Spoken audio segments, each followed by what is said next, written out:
6:30, I'm going to call this meeting to order. We'll start with the Pledge of Allegiance.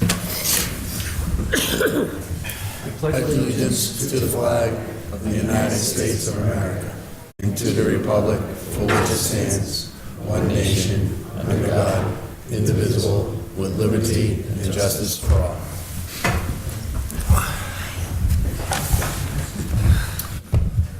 Okay, the first item on the agenda, Shane has asked to change it up a bit, and we'll start with the report of the communication. Michael? Yes, sir. If you could, Shane, pull that up.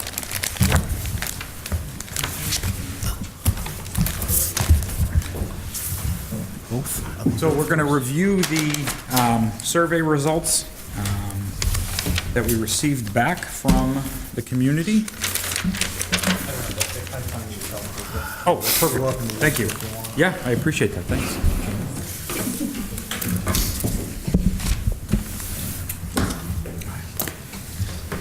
So real quick, I'll just give you some brief information that's contained on the first slide, but while they're getting that settled. So we received 886 total responses back from the community. 876 responses were submitted online, and another 10 were submitted here to the town clerk's office, and those were tabulated within the total results. The survey was open again from the 7th of January to the 14th of January. That's a Monday to a Monday, so it did cover a weekend. And I'm hesitant to go any further because it's better to see the information up on the screen.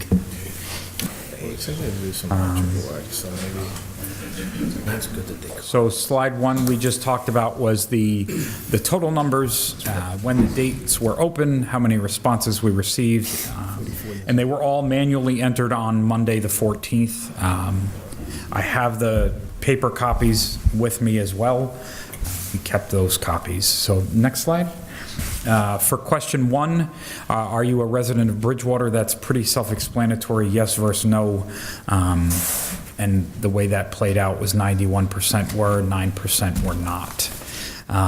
You can see some notes on the side. Obviously, the predominant respondents were residents of Bridgewater, and therefore taxpayers. The next slide we broke down into precinct. That was the second question was, what precinct do you live in? So we broke it down on the map visually where folks might see or might have questions.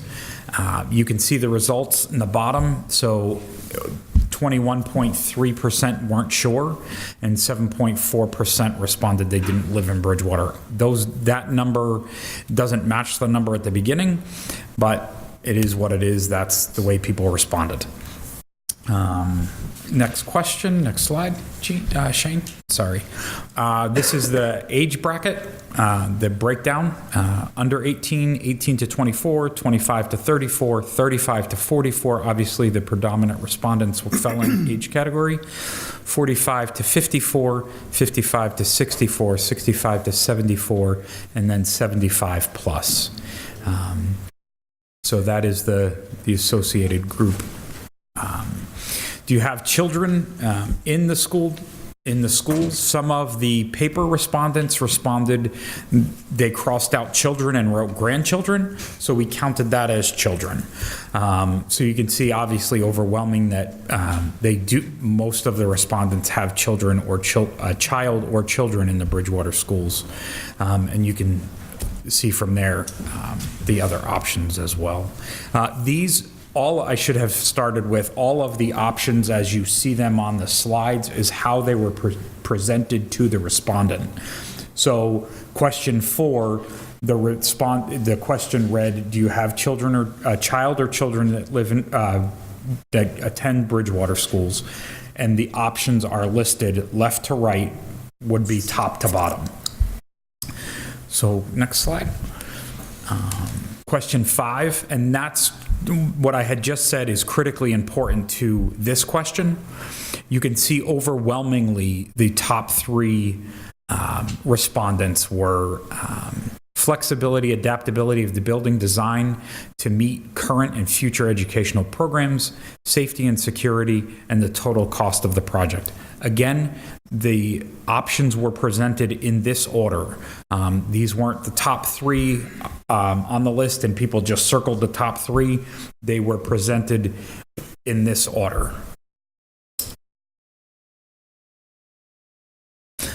Slide 6. What is your preference with the existing Mitchell School building?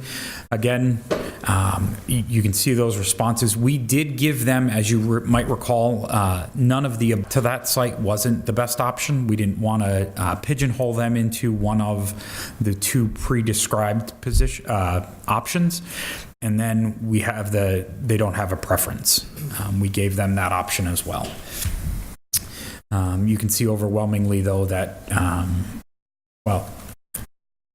if you look at the first two categories, overwhelmingly, they'd prefer to see the building replaced. Next slide. Number 7, what is your perception of the condition and site? And remember, we asked this question because we wanted to know how much educating we had to do to our community on what that site really looked like. We are still hearing from folks that that's a bad site. The site's bad. The site's bad. It's not. We as a committee know that. This just tells us we have a little bit more educating to do. I think at 54.5%, we've done a good job at telling people that it's a suitable site. I think we still have some work to do. But that's on this committee to sort of get that message out. Yes, Tim. I'd just like to make a comment on the other side that it's only 20% who say no. So there's 25% that you have a real opportunity to influence. Yep, absolutely. And I think that's where the educating from this group really plays a large part of what we have to do. Next slide. Did you attend any of the community meetings held in November? Remember, this was only open from the 10th to the 14th. We didn't put the 10th meetings on it because obviously we didn't want to skew that if people hadn't gone to the meeting on the 10th if we were opening it on the 10th. So we left it just November dates, and you can see overwhelmingly most people who responded did not attend one of the meetings that was held in November.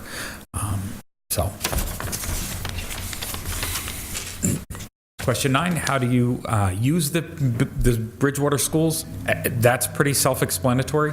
Again, overwhelmingly, most people have a child or children in the school. Other community use, you can see the 13.7, that includes voting, events, clubs, camps. Arts for Youth was one of them. Other community events, and then district employees and teachers as a workplace would be another use. So, next slide. This question is, have you visited the website that we created? 39.7 said no, 60.3 said yes. You can see it's 40% almost 40% hadn't potentially seen any of our presentations that we received or had seen any of our meetings potentially. So, and then question 11 was if they gave their information, their email address to join our mailing group, our listserv, sorry. You can see 79% had left it blank, with 21% responding with an email address. 186 is that number. Again, just to real quick recap on the total number of responses was 886. So that helps you put it in perspective. And there is one more slide. Thank you, Shane. So you can see what we have for public outreach. We will be doing a second survey once we settle things here and see how that goes. We will be setting out another survey to the community, at least one more before before the fall. So we are looking at doing some tours of 500 South Street as well. We've done that, but we did that before the feasibility study vote in June of 17, thank you. We had done them in 2017 before the feasibility vote happened as well.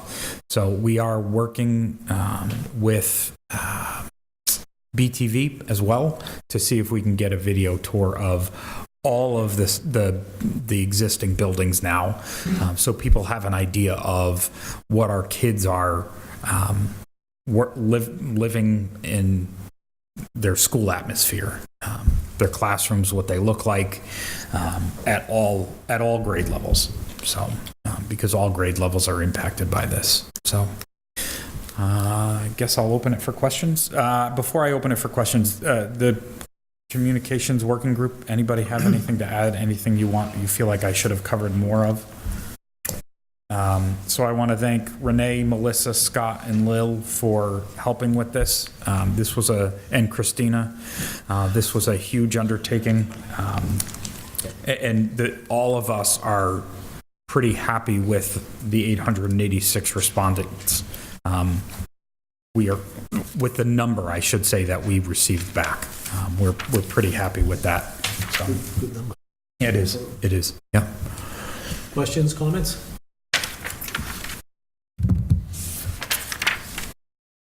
No one? Thank you, Michael. No problem. Excellent presentation. Thank you to the other members who obviously put in an awful lot of work on that. And it's really kind of gives us our first sense of what's going on out there, what people are thinking. To this point, we've been talking in numbers of 10s and 20s. So to be close to 1,000 responses is nice. You have a good baseline, too, for the number of people who want the newsletter, which hopefully they then will share, and that will grow as well. Okay, next, Shane, update?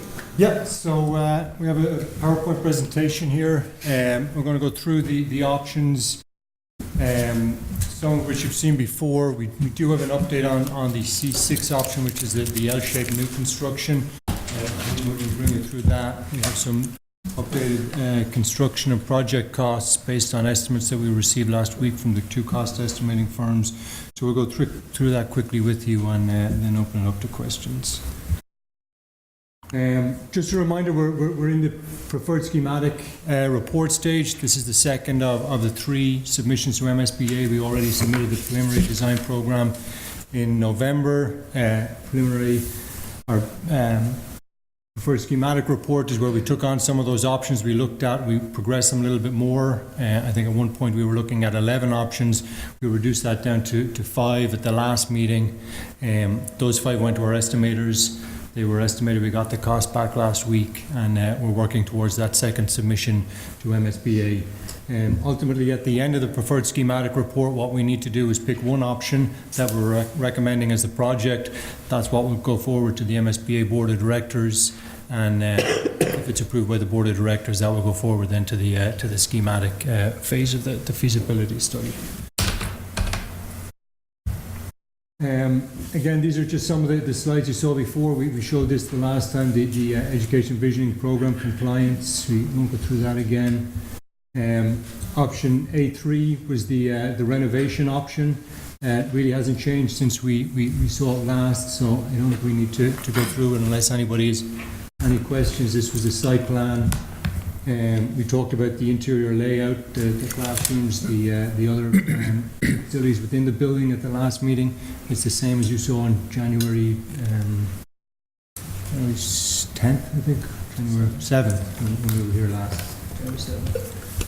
The B1, B2 options are the same as you've seen before. As you know, the B1 option is a comprehensive renovation, an addition of the existing building. The B2 option is what we call a hybrid renovation and addition, where we're not bringing everything up to the structural code, which we're not required to. We're just bringing it up to the code under which the building was constructed originally. B1, we bring everything up to current 9th edition codes. Again, just the interior of the building, showing the layouts and the adjacencies of the classrooms and the other facilities. C12, the T-shaped new construction. Here's the interior of the building, showing the layout, the same as we saw on January 7th. And then this is the C6.1 option, the L-shaped building. The site stays the same as you saw before. Gene and his team had taken some comments from the school about the layout and the adjacencies of that building. They've made some changes inside, but essentially the site work is the same thing, the circulation, the parking, and everything you saw before. So the interior, I'll hand it over to Gene just to go quickly through. So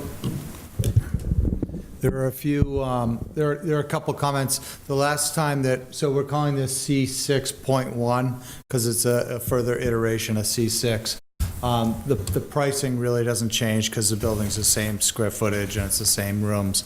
We've just arranged them differently. So there are three things that are kind of updated, I guess I'd say. Before, on C6, we had kind of the library, the art, the special ed kind of clustered around in the middle, and then we had very defined pods for first grade and a very defined pod for second grade.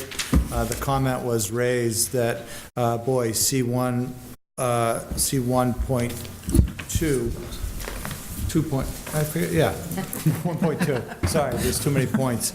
That was a T-shape plan, but it didn't have the best solar orientation, and this one makes use of the better site. But what it did have was, it had kind of a continuous flowing corridor. So we've done that here. We've moved all the core facilities kind of to the rear, and we have kind of this continuous corridor now.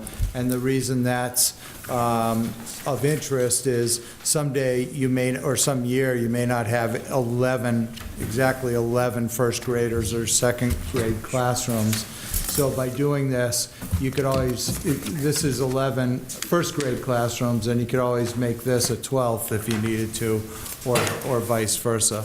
So it's a little more flexible that way. The second thing is, last time, remember that you come out from the cafeteria out into the recess area, and we were kind of struggling. One of the downsides of this was 250 kids are flowing out from the cafeteria, and we didn't want them to flow back in, kind of cross currents. And we had a stairway back here, so a couple of things.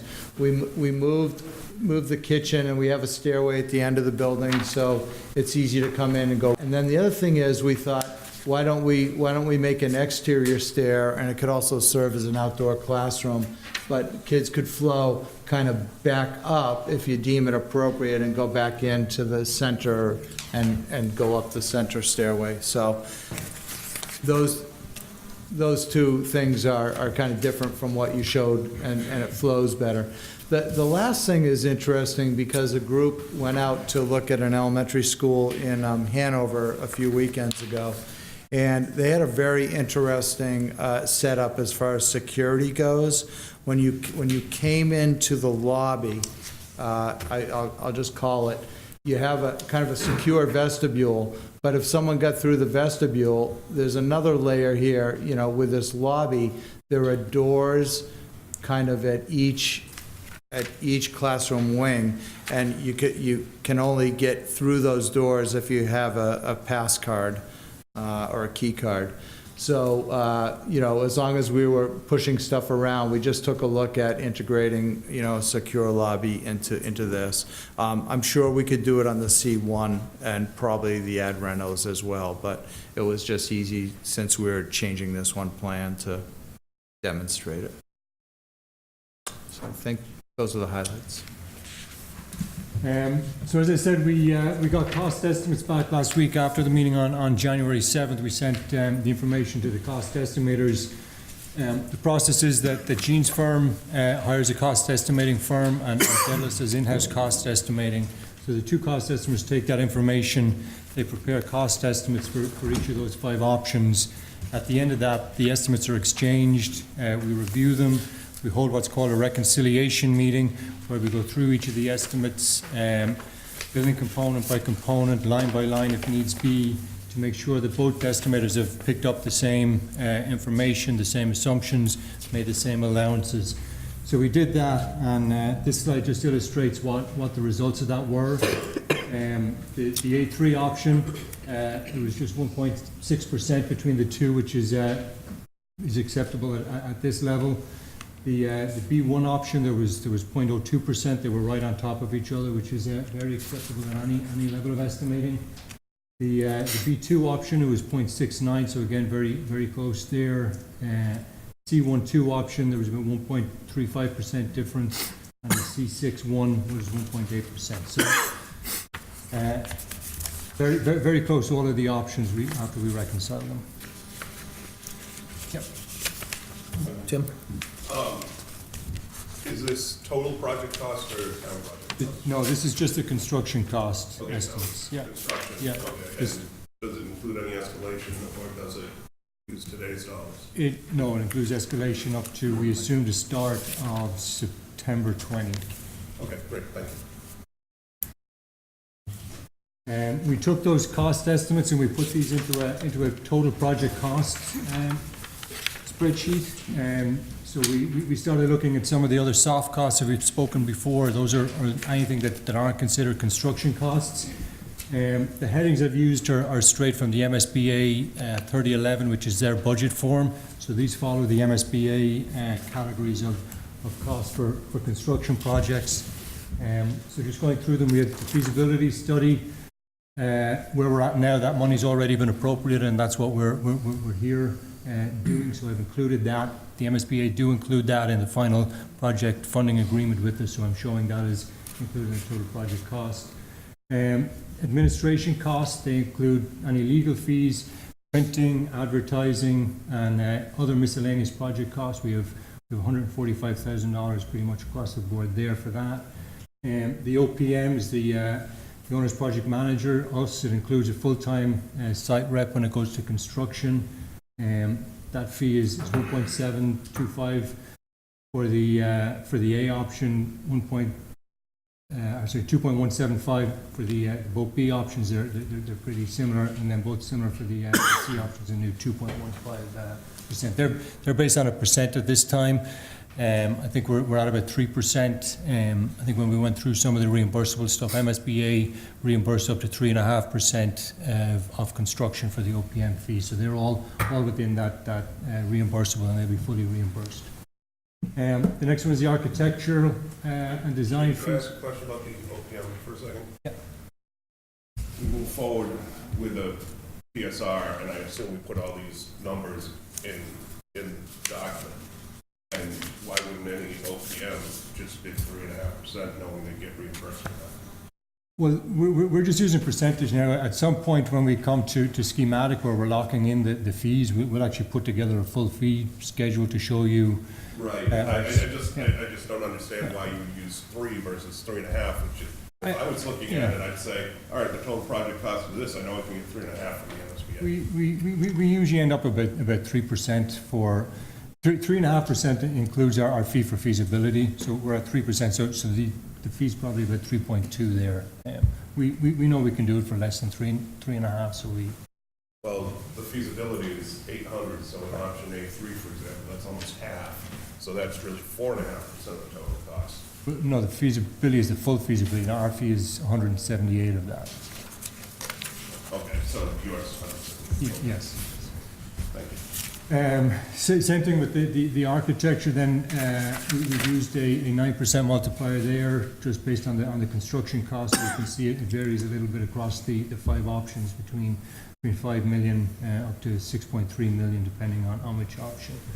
The construction costs, we just spoke about the reconciliation. They include all the demo costs, the building renovation, new construction, all the site work. That's all the site construction. Includes any escalation up to starting construction in September 20 and through the project.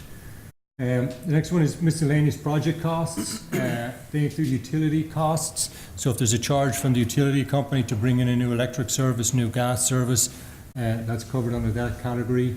Permitting is included here. We assume that building permits will be waived by the town. They usually are, and they're not reimbursable by MSBA. The number we have in here for permitting is sometimes when we go to Concom or planning, they may want a peer review or a third-party review. So the money for permitting included here would cover any third-party reviews required by the town boards. Moving costs, once we finish the school, we're going to have to move the kids back, so it includes moving costs. And then testing and inspections. By the state code, we're required to do certain testing and inspections of the soils, of concrete, structural steel, masonry, so that is included in that line item there. And the furniture, fixtures, and equipment includes all the classroom furniture and the other furniture required, and it also includes all the technology equipment. So MSBA reimburses up to $2,400 per student. For that, you can disperse it pretty much any way you want between furniture or IT equipment. $2,400 usually doesn't cover what you will spend. So I think I'm assuming $3,000 a student for the furniture at this point, which is in line with what other folks are spending. And then the final one is contingency. That's 820 kids, right? It is 820, yeah, so I assume 720 K to 2, and then 200 divided by 2 for the half-day kindergarten. Pre-K. Pre-K. Is any of the pre-K furniture, fixtures, and equipment It reimbursable? won't be reimbursable. Okay, so it's 820, 720, plus a full 300,000, let's see. For the pre-K. So it's 20, it's whatever the difference between 3,000 and 20,000 is. Correct. 6 times 7 is like 400,000. Three by, yeah. I'm just trying to get- 300,000, yeah, no. I'm just trying to Yeah. get round numbers. Excuse me, Shane, on that same note, Derek, did insurance cover any of the FF&E that was lost? The content, yes. We had some reimbursement from our insurance company for content loss and moving costs on the first side of it. So the FF&E that's been replaced, is any of that movable back in to that school, or has it been? In terms of the technology, we got interactive whiteboards for all of the classrooms. Most of those actually were mobile. Some did get actually installed within the wall, so that might be a difficult piece to recoup, because you don't want to, and to tell you the truth right now, because we were already talking with our IT manager this morning about future technologies, a lot of the technology that we actually purchased, believe it or not, even 3 years ago, is starting to become obsolete. It's because technology moves so quickly. So in terms of those, the technology piece, it probably wouldn't be something that we would want to put into a new site anyway. So the number might be slightly fluid, but not dramatically. Okay. Shane? Yeah, and then so we would finally, leave it for the we middle carry school, I'm saying. contingency, we carry both an owner's contingency for any additional soft costs, and there's a construction contingency for any unforeseen costs in the construction. That varies a little bit. I think I carried 6.25% and 6% for the renovation and the reno ads, and 5.25% for the new construction, which is it's pretty typical. You carry a little higher contingency for renovation addition, because there's a little more risk in that.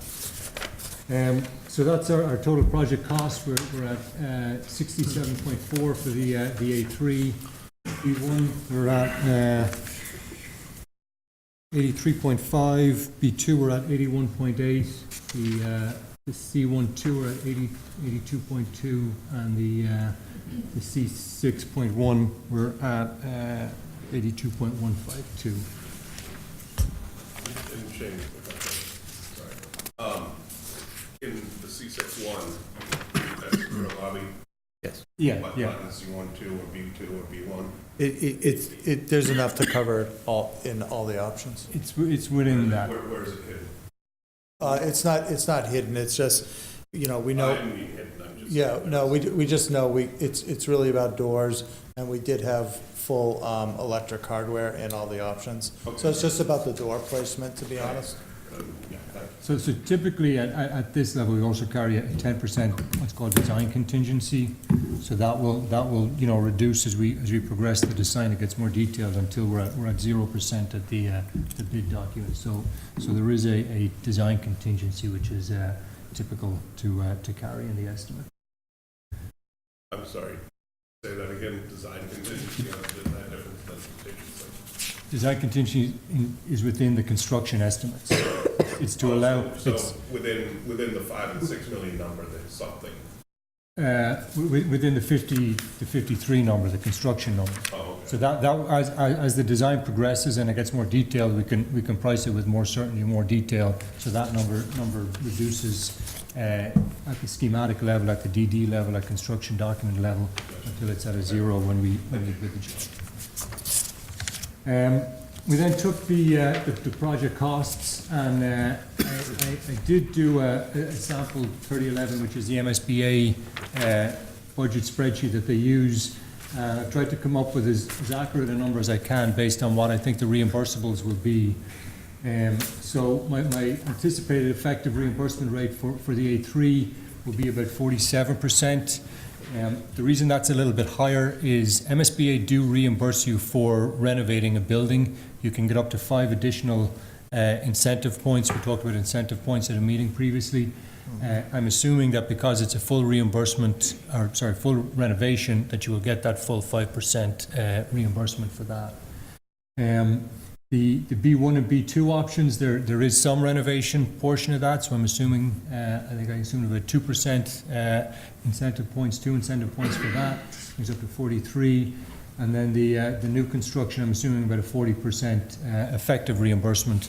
As you know, your reimbursement is 55.63%, but when you take all the MSBA caps and the ineligibles, that usually comes down considerably. So that's what I'm using for these estimates as an effective rate.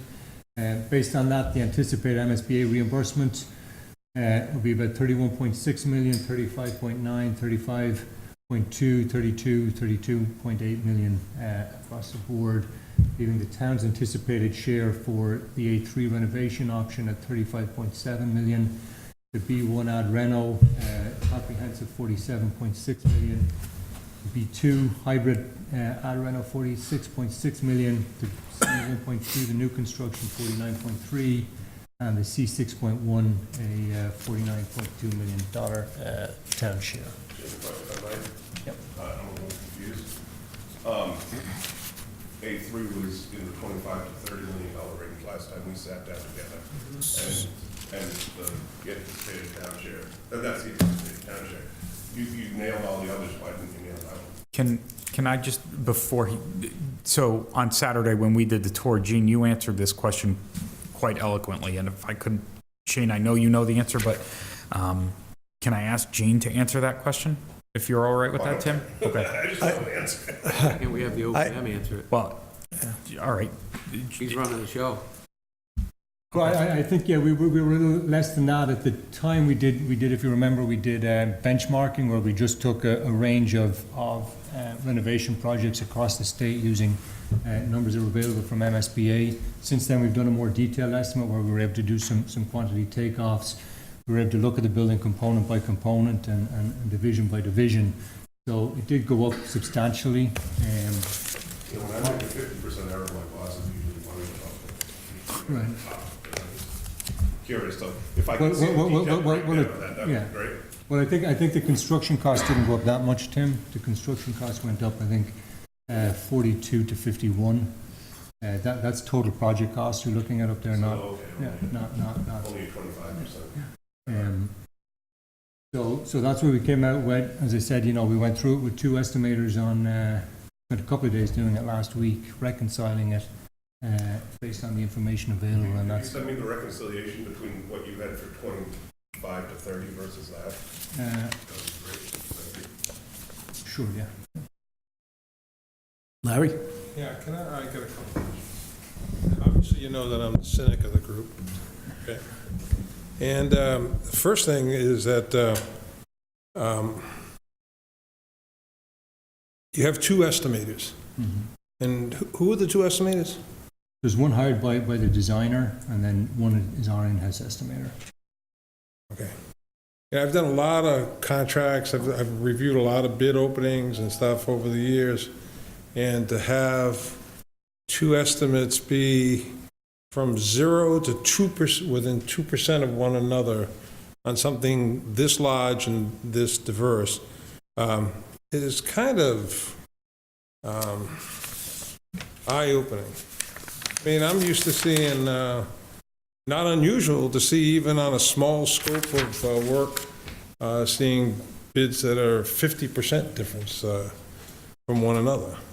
And to think that these two estimators looked at the breadth of this here and came in within 0 to 2% of one another just begs to me that there's no independence of those two estimates. That they're all using the same, I don't know, the same information and same, basically, almost like there's no benefit to have had two versus one, because I don't see that there's any real difference. I mean, to me, it actually takes away from, for me personally, it takes away from the credibility of the numbers that I look at here. Because when I look at those numbers, I look at them as being almost leading me to self-serving, as opposed to being something that I feel confident that they really do represent a true comparison to the different options. And I'm being honest with you. I mean, that's the way I look at it when I see something that doesn't have that kind of. If you had told me that there was a 15-20% difference between the way two estimators looked at it, I would have had a lot more comfortable feeling about that. 0.02 to 1 point, we never even made it to 2%, did we? 1.83% difference. Is that what we're looking at between the two? Is that what I'm looking at when I'm looking at this column or not? Yeah, so it's plus 1.61 to minus 1.83. But you shouldn't look at it like that, you should look at each estimate individually. I was just going to say that, so the MSBA actually requires that you go through this reconciliation process. When we both started the two-day exercise, the estimates were quite a bit of difference, and I don't know the exact percentage, Larry, but they were different. And then you have to go kind of, line by line, 100 different lines, and the estimator says, why is your steel number higher? And then they say, well, I had 20 tons and I had 22 tons, and, they kind of reconcile at least the facts, and then they have, as far as the unit quantities, but then, and sometimes it's in the middle, or sometimes someone says, oh, man, I made a mistake, I agree, it is 20 tons. But then they keep their own position on what they think the market is and what the unit costs are. So the we just did a school in Marblehead where we did schematic design reconciliation, and we came down within, I think, 0.2%. And it's just a process that MSBA requires. They want two opinions, and they want them reconciled. Well, I guess what I'm saying is, I look at them as their one opinion. To me, I look at it as you got one estimate here. And if you really were going to look at it independently, I would say that that's really is what's needed. Something totally outside of here, outside of all the players that have a stake in this, to actually have an estimate of it and to see where that ends up. That's just my opinion. Michael, you had your hand up next. I'm all set. Thank you. Melissa, you had your hand up? Can I ask you a question? Michael? And I don't know if I'm going back or skipping forward, but on the construction cost, on the construction line item, how much are we assuming, and you may have touched on this, but how much are we assuming are ineligible expenses on the construction side? Well, eligible is up to $330. It's $333 a square foot, so anything over that is ineligible. So it's just based on So- square footage calculation in these numbers? Yeah, so for C1, for example, it's easy. We came in at $500 a square foot, so 167 is ineligible. On A3, came in at $416 a square foot, so I think that's $83, $83 I think is ineligible. So there's no, I guess the follow-up would be, so it's not based on, you know, the actual work, it's just sort of based on the square footage at this level. Square footage at all levels across the state, every project is the same. Tim? I could just follow up on that, it's helped my education. It doesn't matter whether it's renovation, ad rental, or construction, it's the same thing. It's the same 330, but where you do get some incentive, I guess, to renovate is they have those incentive points that can bump up your reimbursement rate if you do renovate, and I've included that in the calculation. John? I'm just wondering, Shane, if maybe an explanation, more of an explanation of what a reconciled cost estimate is, because I understand where Larry's coming from, but really the reconciliation is an iterative process. So the two different estimators get together and figure out why are the numbers different, and there's probably 100 line items. So they could differ on each line item. They could get closer together because, yeah, oh, no, I didn't include that addendum that you sent me the day before. That's another $1 million worth of steel, right? And then when they get to the bottom, the numbers could be very close. So this isn't like two independent in a vacuum estimates. It's really reconciled because they want to get to the right number and they want to use both of those estimating firms' experience. So it's not surprising that they're close. Yeah, 0.01% is pretty close, but a lot of this stuff is just square foot anyway. So if they agree on the square foot, a lot of that's going to come in pretty close. But I guess I would like to know from Shane on the option that Mr. Fitzgibbons asked about. Yeah, it went up. Can you characterize where that is? Because you know where it is from the estimate breakdown. We haven't seen that. But where did that increase come from, other than just more estimating, more detailed estimating? Well, I think number one, it was more detailed estimating. When we gave you the cost, they were pretty broad brush, order of magnitude, and I think at the time I explained that. And when we did the estimates, we started looking at how this building will be renovated. We've talked before about the roof coming off, the exterior skin coming off, and what that might do. So that was part of what drove the cost. We're concerned that a lot of this stuff, once you take the skin off the roof and the exterior off, that you're exposing a lot of the building to the elements there, and that a lot of the materials in there are 20, 25 years old and may not survive a renovation like that. So we've really taken new finishes throughout, new floors, new ceilings, new drywall, new mechanical systems, new electrical systems. So that was the main driver. Follow on? Yeah, go right ahead, John. Does the building authority dictate the contingencies that you have to use? No. So when I look at B12, C12, and C6.1, they're very close, but in my mind, the renovations carry more risk. There's more unknown versus a new building. Did you carry a higher contingency for that? Either in design or construction contingency? Well, the construction contingency, yeah, I'm carrying 6 1/4 for the A3, 6 for B1, B2, and 5 1/4 for C1 and C6. What about design? Design contingency is the same, it's 10% across the board. So that doesn't sound right to me for a renovation. For the example you just gave us, we're at the 11th hour here getting ready to vote, and we find out, we made some bad assumptions. Yeah. Mm-hmm. So 10% at this early stage is customary for design industry contingency standard, for I'd say, renovation? yes. Yeah. Yeah.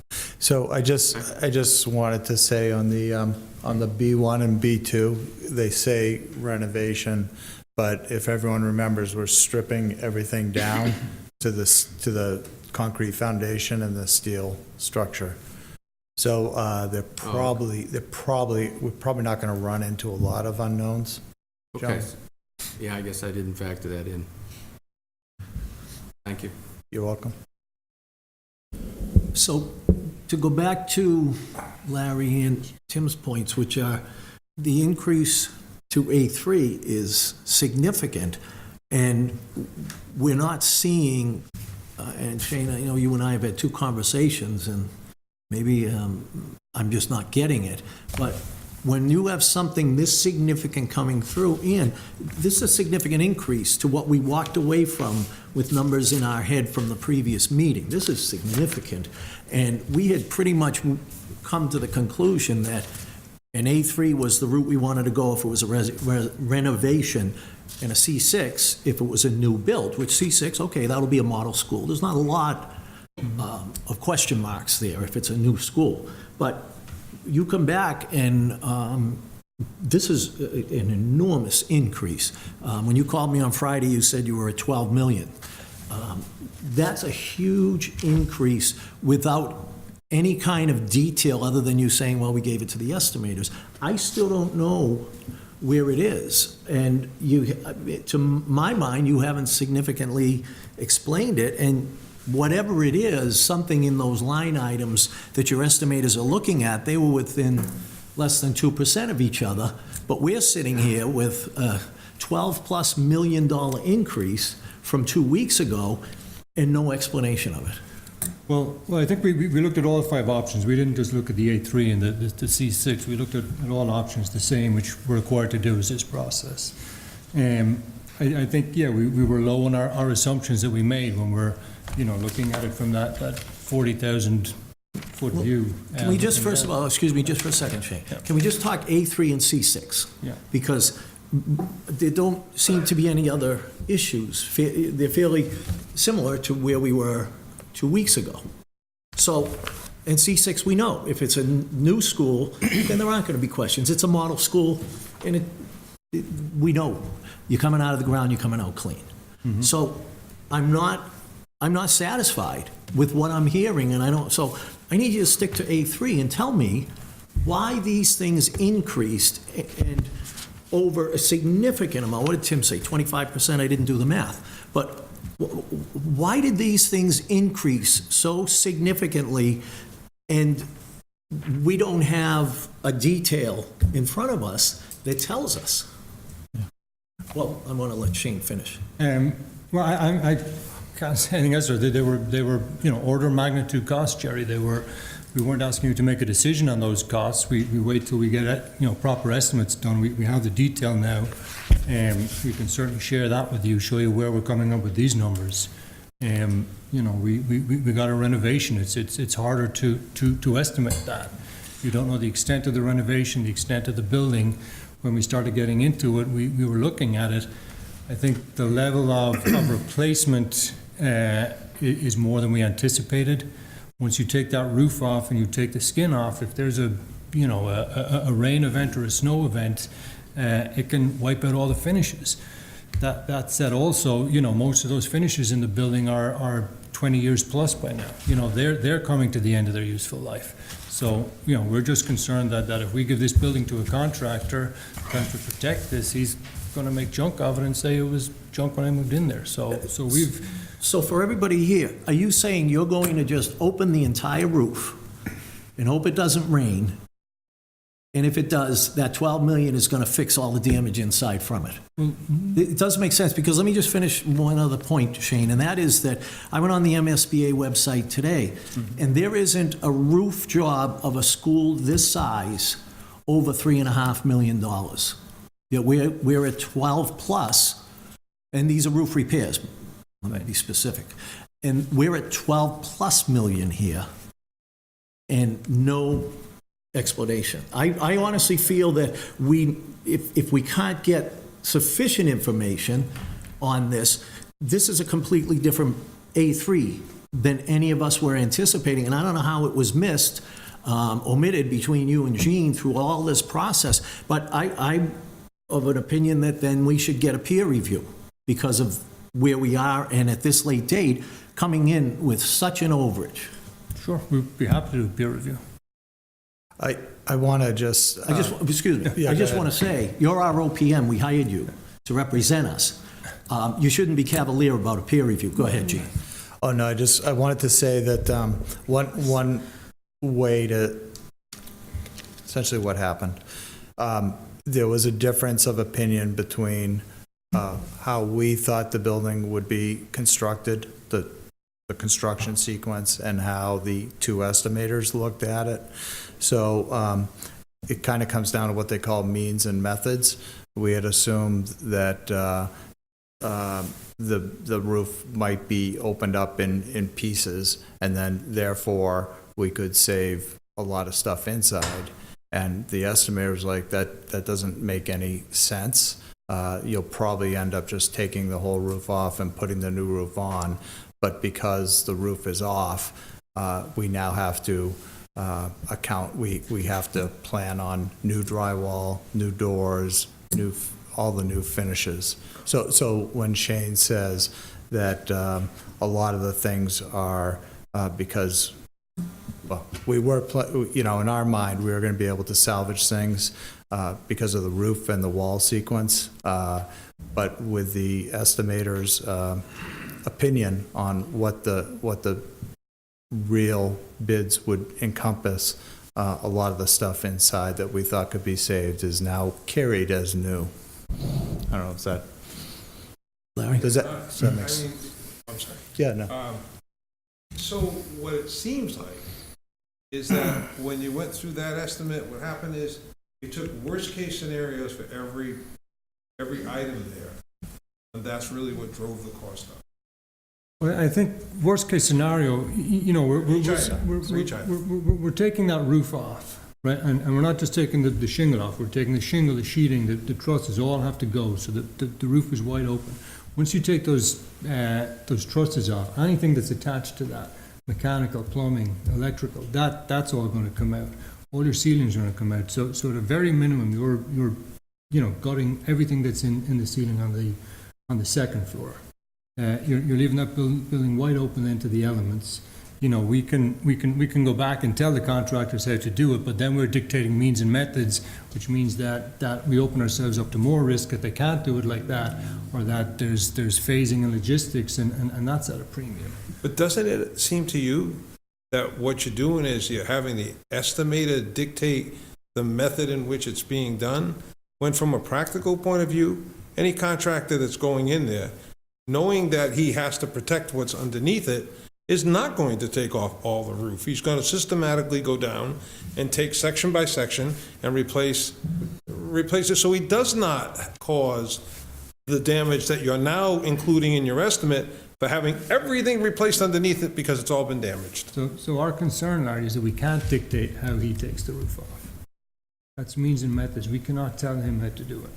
You Whether he can't. takes it off bay by bay or whether he takes it off at once, unless you go into a phasing project. Well, you can, in how you stipulate how his work is done and whether or not he takes responsibility for anything that's damaged down below, then he's not going to do it by stripping the entire roof. And then that will be priced into his price plus the premium for phasing it. What this estimate is now is basically saying, all right, let's look at worst-case scenario of everything that could happen to do this renovation in order to blow this renovation thing out of the water, because if we take all these worst-case scenarios on it, those numbers are going to be very close to where we are for new construction. I'm sorry, but I can't come away without that feeling, because I really know that that's really where the sediment is, to where they want to be, and I think that that's where the objectivity gets lost.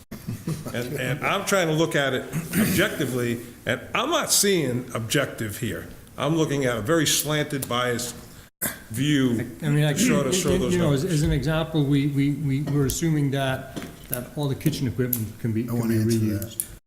So, we haven't just come and stripped the building out. We did take a look at that, down to that level where, hey, what about the kitchen equipment? Can we save that and, spend, we had an allowance of $25,000 or $35,000 there to recondition it and get it working again, or should we throw $500,000 in it for new? We said, I think that we probably have to use that. So we're making assumptions in every level of this estimate, and that's where we came out. There was no... Okay, we're lining up. So Pat, you had your hand up. I'm sorry. Gene answered my question. Oh, okay. On the tour, there was a tour Saturday, and my first question was, is why, how do we end up $15 million difference? And he explained, I thought he gave a pretty detailed explanation as to, this is the way I understood it, Gene, that if you take that whole roof off where it's a truss system, those trusses are not only providing a roof cover, but they're also stabilizing walls and things of that nature. And there could be some structural damage, there could be some drywall damage. The sprinkler system is actually connected to the trusses. You were gonna try to suspend and save those, now we're talking about taking those out. So I thought, I didn't like the $15 million difference, but I think his answer as to how It's $11 million. $11 million was gonna. Okay, Eric, you were next, then Melissa. Yeah, I think, and I'm not trying to go backwards, but I think we all agreed to the A3 option as opposed to the repair for all the right reasons, right? Because we couldn't touch the outside of the building and everything else. And we walked away, I believe the number was $6 million between A3 and repair. And now we're looking at close to $20 million. That's a big difference when it comes to voting and the town people and agreeing on what the final number they're gonna support is. And I think I'm just with a few other folks here, I'm trying to understand, moving sprinkler systems I get, but I'm trying to understand what drove that massive of a change in a number. Well, I think, we need to be careful too, that, because we haven't done a detailed estimate to this level on the repair either. So that will likely go up too. We're still, in any of those options, we're taking the roof off, we're taking the exterior skin off. So we have to take into those into consideration too. Is this building going to withstand a renovation like that? So we shouldn't really be comparing the repair to these when we haven't estimated at that level. But just for clarification, Shane, correct me if I'm wrong, but the detailed estimate comes after our vote? No, we have the detailed estimate on these 5 options that we chose to move forward with on January 7th. Okay. Melissa? Yeah. Sorry, but so that's the conceptual estimates that we have here. At the next phase, there'll be a schematic estimate, which will be more detailed, and then if the project passes, we go into full design where there's a DD estimate, a 60% construction, 75% construction estimate. Right. So My point being, if the new school is chosen, there won't be a detailed estimate ever having been done. Is that correct? Because that comes in the next phase. we won't do another estimate Conceptual. until we pick one option, one of the 5. So we won't get a detailed estimate before the vote on the A3, but we have the conceptual. Well, you have conceptual estimates, you'll get schematic estimates next, then you get design development. I mean, It'll be all after the selection of either E3, C6. that's the process. Right, Yes. so there won't be one. Melissa? I just kind of wanted to remind everyone that the total cost of the project was the third most important item according to our community survey. And I feel like we're not talking about the most important right now, which is flexibility, adaptability, building design to meet current and future educational program needs. That was the top, and then the second was safety and security. So can we just put the cost aside for a moment and start talking about just how the design impacts our community? Because I feel like we're really honing, maybe A3 is not even, it's a moot point if no one wants to vote for it anyways. We're talking about the cost in such detail. Well, you're making some assumptions there, and we're in the cost part of it is a very important aspect of it. So Really we will get to it, but Derek, you next. I just need some clarification from Mr. Silva. You made a comment that there's some biases, and that's the direction we want to go, and kind of allude to the fact that that's what's causing this to be driven up. Can you kind of clarify that to me as terms of who's biased? Let me. Excuse me, hold it right now, hold it. No. Excuse me. I'm asking my question. I'm asking my question and clarifying. You should be blocking him from letting me finish my Let statement. me make my statement. We're going to do everything through the chair. So, Derek, your question goes through the chair. You can't interrupt me while I'm asking Will you my let question. me finish? You're interrupting me. Okay. Don't Don't talk everybody to me like here, that. I'm telling you right now. don't interrupt me, please. Everyone here, we can disagree without being disagreeable. I've said that many times. Everybody does come in with some sort of bias from beginning. It may change through the process, and it may be totally different when you get out to the end. But we're going to go in order because everybody has a lot of conversation, a lot of things they want to say. So, Derek. The way I interpreted his comment was that I And the folks from the school side have a bias, and that's what is driving up the cost to throw this out of the water. That's how I interpreted that, so tell me if I was wrong or not, Larry. Larry? My personal opinion, or, I mean, where No, I I'm want you standing to right now? clarify what you said and why you said it. My concern is Yeah. that there is a lot of pressure being, well, You don't want to talk about pressure with me. Excuse me. you asked me. You want me to answer? Okay. My concern is that these folks are doing a job, and the people that they're doing the job for want a certain outcome. They want a certain outcome. Well, okay. Excuse me. wait a Derek, minute. hold The it. day-to-day direction. The day-to-day direction. Okay? And it's pretty clear that, obviously, the option of having a new school is what, you've already expressed it, everyone, you've expressed it, okay? So, and I'm not saying, Wait till he finishes. He's putting words in my mouth, No, Jerry. you will get your chance. I'm not coming off of this dialogue till both of you are finished, okay? So you two are both going to get your chance. I'll just clarify, you expressed it when I asked you a My few weeks opinion. ago. Derek, not Right, you again. expressed it, okay. So, my concern is, when I look at this, I look at numbers that sort of crept together, that there was a lot more of a difference between different options. And then all of a sudden, suddenly, we're now at a stage where all these numbers are sort of like, they got really close to one another. And how that happens is, when they're doing the estimates, they make assumptions, okay?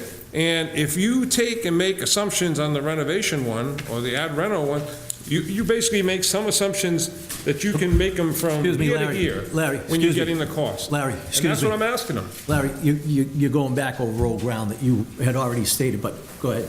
I'm going to just let... The way I interpreted, Larry, that comment you made was that almost that we're in cahoots with him to raise up this price to get it thrown out. That's how I interpreted it. That's not And I what don't I'm saying. appreciate it, and I'm telling you, I'm going to tell you like I told my wife at home, you don't want to get the answer to the question, don't ask the question.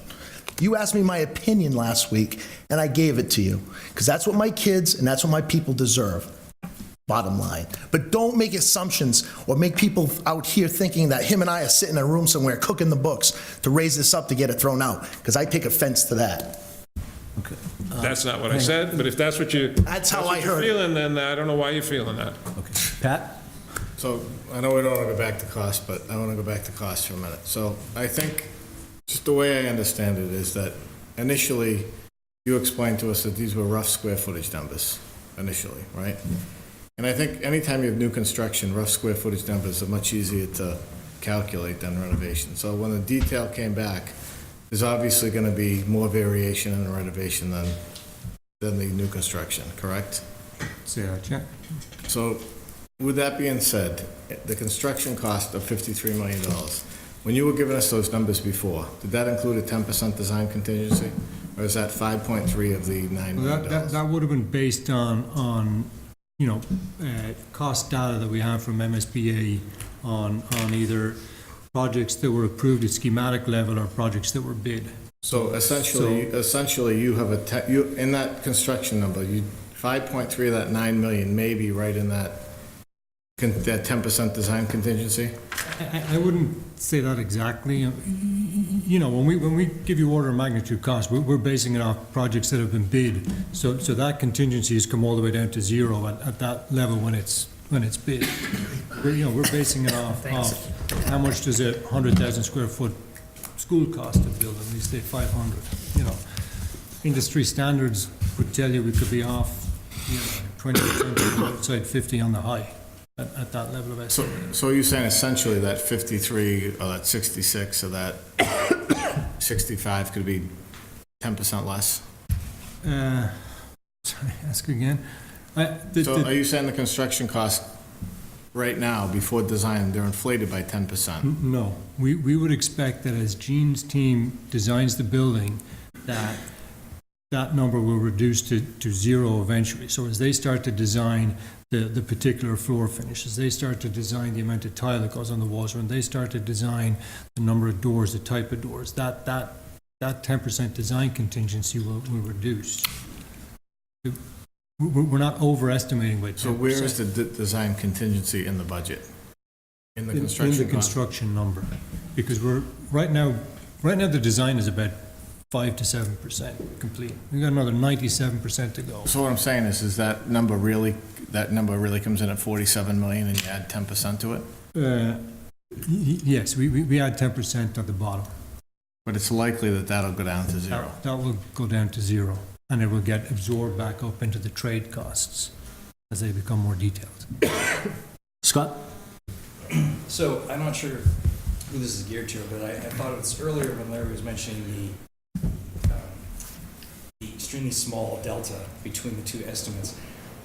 I take that as, like, at my job, I use Revit software, and that you can build a whole hotel and put in every little rivet, and at the end it comes up with a number, like an exact little dollar amount that's gonna have to cost to build that thing.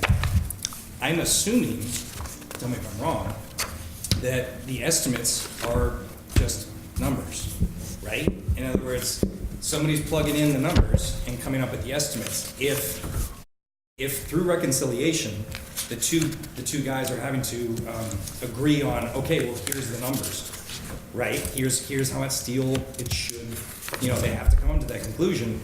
To me, that would explain why the estimates are so close, because it's just a bunch of math. If they're using the same, literally probably in software that they're using, I'm assuming there aren't a lot of assumptions or guesses put into that. And to me, I'm kind of agreeing as far as why the renovation goes. I was going to say the same thing as Pat. I would also assume that new construction is easier to estimate than a renovation. So it seems like a large difference, but I'm not surprised that the renovation changed drastically as opposed to new construction. There's not going to be necessarily a big difference because you probably ran the same rough numbers that the estimates did. I think there's a question in there somewhere, so. Well, no,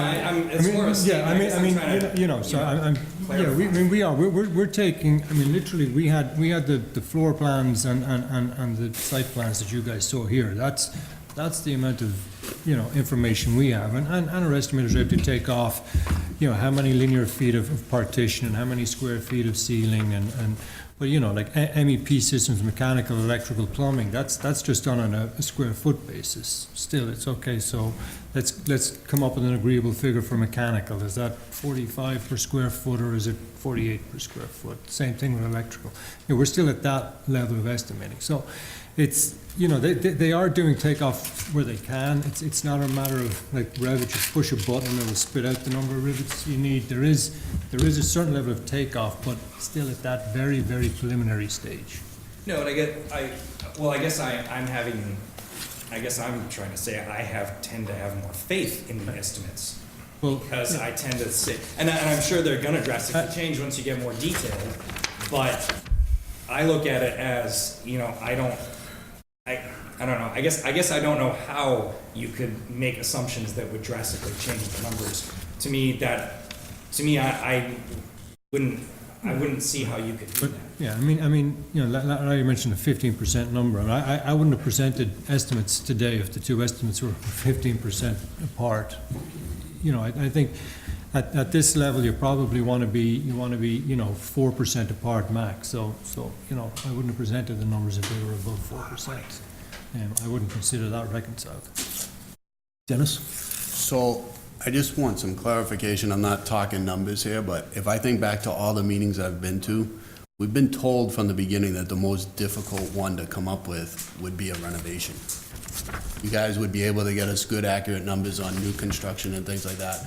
But reno or add reno would be the most difficult one to try and come up with a cost for, because once the project started, you had no idea what you would find or what you would do in there. I remember the hybrid one, the fear was that if you did the hybrid one and things went wrong, then the town was gonna have to pick up the whole cost. So I'm not trying to defend numbers or anything, but from the very beginning, we've been told renovation and ad rental, correct, would be the hardest numbers and the most difficult numbers to come up with, so.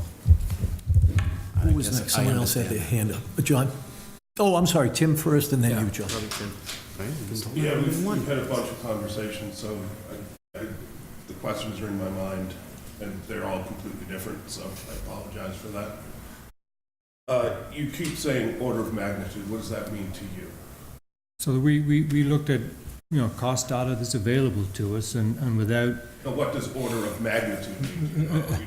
What do those words mean? it means that it's a wide, we're taking a wide look at this, and it's a large range. There's not, What size is that range? That's what I'm asking. I mean, I would say that the 10 or 12% we're off is acceptable at a conceptual Okay, it's closer to 20, right? whatever it is. I don't understand that comment. Well, no, I mean, I'm not sure, that's fine. construction or project, whichever you look at. I'm moving on to the next question then, is, you, in answer to a question that you asked, that Pat had asked you, you said about the useful life, finishes, et cetera, 20 years. Should every school be renovated interiorly every 20 years? Well, different products have different lifespans. We're just concerned that to go through an extensive renovation project, construction project, that these materials won't survive. So it's not a 20-year thing? It's not that after 20 years it's junk. It's after 20 years plus a major renovation. Yeah, and, so going back, the last question was about the roof. Why hadn't you guys thought the roof would have to come off all at once and included that in the first time around? 'Cause this would have changed perhaps my understanding and what we're even doing with this project, had we had different numbers in front of us. Well, I think we always knew the roof was coming off. It was, we hadn't gotten to the level yet where we're actually looking at what taking that roof off means to the entire project and the way it would be done and the risk that you would have to carry. Okay, thank you. John? Two, if I can sneak them in. Sure. Is there any reason why you didn't forward us the the detailed cost estimate that you have now, the backup and the reconciliation? We don't typically, but we're happy to send it out. Might be helpful for the people that know how to read it or are otherwise interested. I'd be happy to bring you guys to the next reconciliation too. And then the other part is for the, well, due to the increase in that cost factor, if we could go back in time and we knew that way back when, would that have shaped any other option that you would have looked at differently to help mitigate that? In other words, would there have been an A3.1 maybe that was substantially less risky, less costly, that now we've maybe missed an opportunity on because, we're further along in the process? I mean, no, we're always going to progress the design and look at the costs. I mean, I would say that this is going to change again. Any of these costs that we move forward with, there's more estimating to be done. I think the objective would be to drive that down somehow as the detail gets more, or as the design gets more detailed. But So the A series, John, are, you're not allowed to do additions. They have to be within the shell. So I don't think there's anything else we kind of have maximized what we can do within the shell of the building. I didn't want another option, trust me. Missed opportunity. Oh, go ahead, Gene. Well, I was just going to say, if this, if it's the will of the committee to do a renovation option, obviously then, it goes to the next level and you just dive down, and get more detailed. Larry? I just want to take you back a little bit, okay? So let's go back to the RDA report, okay? This is dated December 7th, 16? 16, right? 16. Okay, and including a 2-year escalation, which would get us to 19, I would imagine. we're looking at the minimum rebuild of the Mitchell was at just under $15,000, 15 million, okay?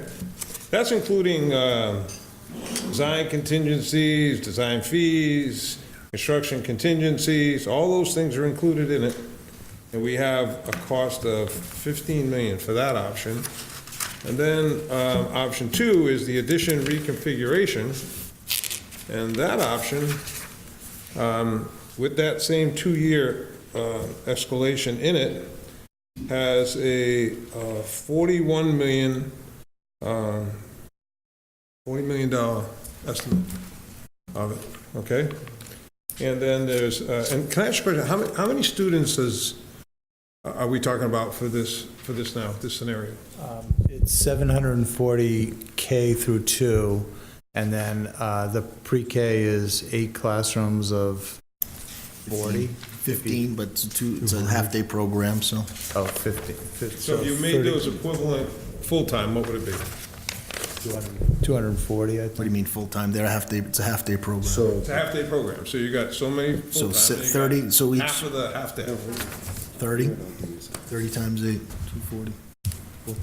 So you got a total, so equivalent total would be how many? 240. So I'm saying, a total for the school. is what I'm saying. 963. What's that? 963. 963. Okay, so in the, and I don't know how many of you gone back and kind of took a look at some of these and see where we've come from. You might go back and look at them now, because now they tend to be something to look at. But I'd say to you, be careful when you look at them, because some of these had as many as 1,400 pupils.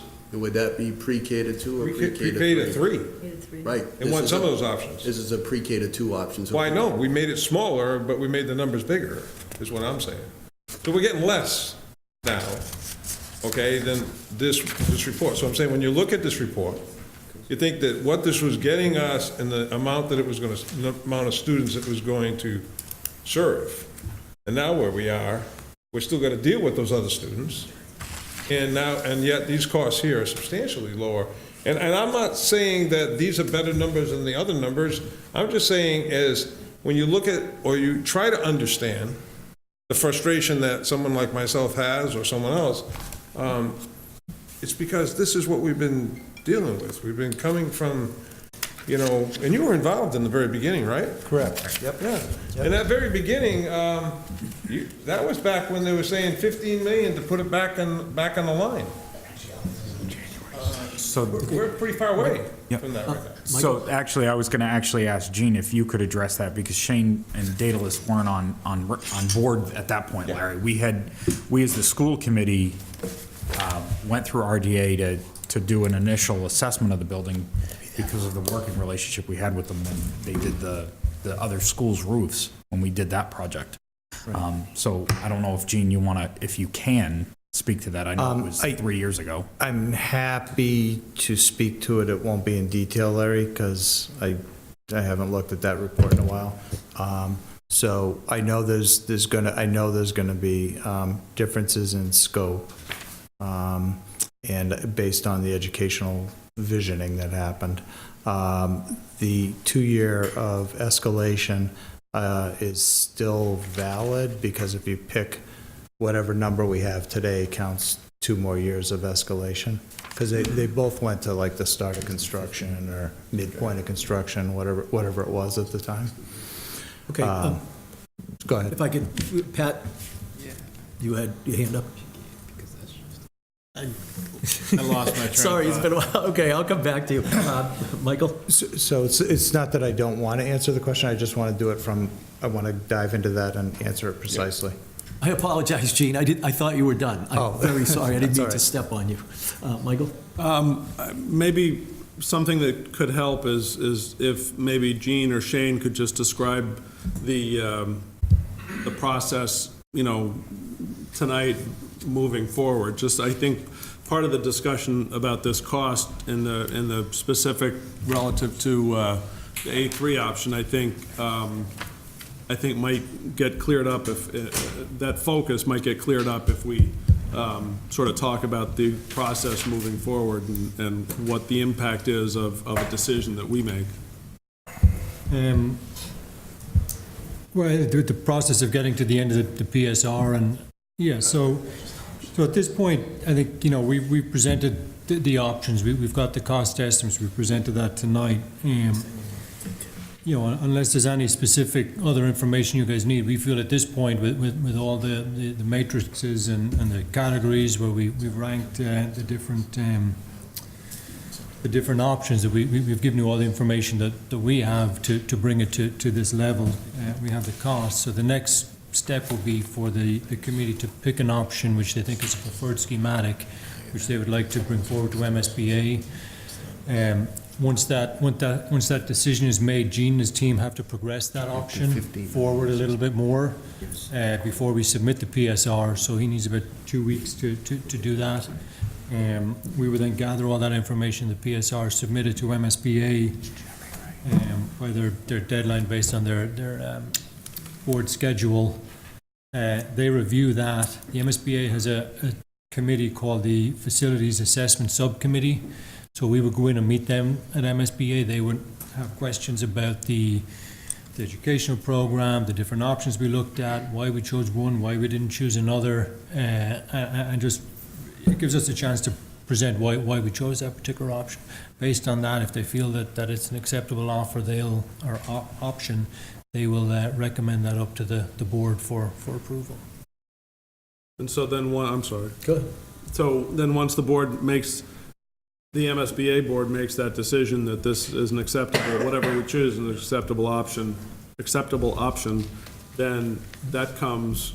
Then we start schematic design, which is another 8 or 10 week process of again progressing that option forward to a schematic level. At that point, we'll do another round of cost estimating. And it's at the end of schematic then that we lock the project scope and budget in with the MSBA. There'll be another submission, there'll be another visit with the Facilities Assessment Subcommittee, and another attendance at another board meeting to approve that. And so that once they do that, once they approve the final budget, final cost estimate, at that point, does it come back for a vote Comes locally? back for the town vote, yes. So the decision, the preferred option for us, once we make that, that's the what, option. essentially, that's what the voters will vote on. Correct, Whenever yes. that happens. Dennis? So, just to go back to Larry's point, because I wasn't here 2 years ago, can I just ask a question? Would that 15 million 2 years ago just be to replace the roof or repair the roof and nothing else? It was. Because that would make sense to me, There were I different guess. options that I just spoke to you about. Yeah, there's a whole bunch of different options in here, so I'm going to apologize. I have to find the one. So, give me a second. That's okay. I just was curious if 15 million back then would have just been to repair the roof and open the school. Well, it was to open the school back up. For instance, I know A3 has 4 or 5 million worth of site work in it. I know this didn't, but there's probably a bunch of things like that. And did back then it talk about taking it down to the, Yeah, it was new roof down to the steel frame, new light gauge metal, and it was also new exterior wall. Definitely. Tim?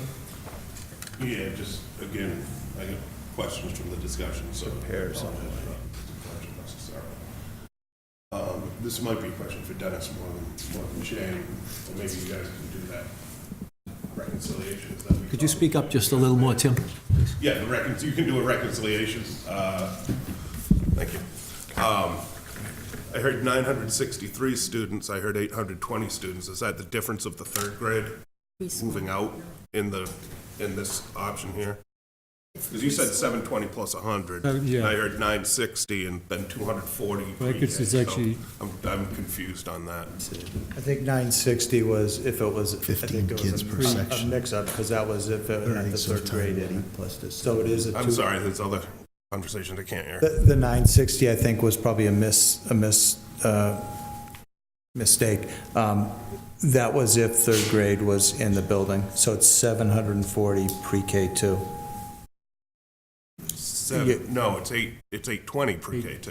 840. Oh, I'm sorry, K2, K2, I'm sorry. Then there's that other 240 Then I don't of understand pre-K. FF&E, because that needs to go up by another 20 students, Yeah, I'll check if there are 20 students, but it's. right? It's Because 820 times 330 is 24.6, I know that. So I'm just confused by that. So I may be off by 20 students in that number. Okay, what else could you be off on?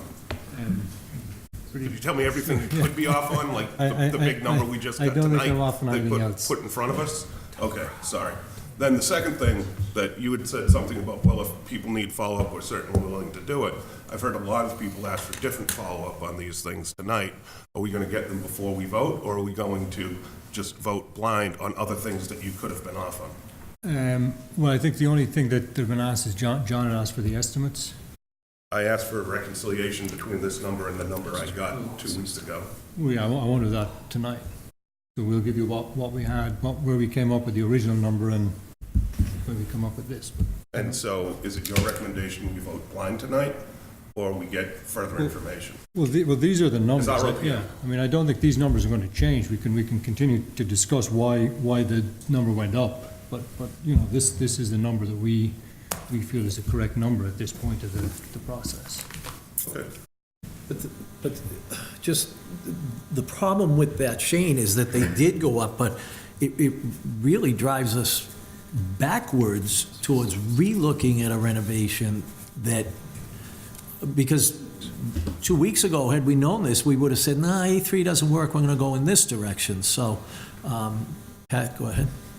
Well, I think when we looked so a couple of things. So I have a statement and a question. So I think when we looked last time at A1 and A2, and I don't have them in front of me, but I think A1 did not have any site work or circulation improvements. So it didn't have the access road, and it didn't have the new parking lots and things like that. It was basically just focused on the building. And personally, I think we're spending that kind of money and we're not going to upgrade playgrounds and parking lots and access. You know, we're out of our minds. So that's why I really went towards the A3, and there wasn't a huge difference between the A2 and the A3. But, Gene, you mentioned something earlier. That we can't do any additions if it's a repair renovation, correct? Well, so MSBA has, they have different categories, and they want you to look at a repair / renovation. So under that, they say, you know, what can you do with the existing building? So no additions. Then you can look at addition renos, and you can look at new. So just going on that tour Saturday, with the 3 entrances, and then to get to the north house, you actually had to go through the building. If you didn't want to use that front door, you had to go through the building, downstairs, and back upstairs. So, I mean, I think if safety and security is our number one issue, and we're looking to model it after the Hanover School and everything else, I don't know how we do it with that building, unless we put an addition across the front of it. So.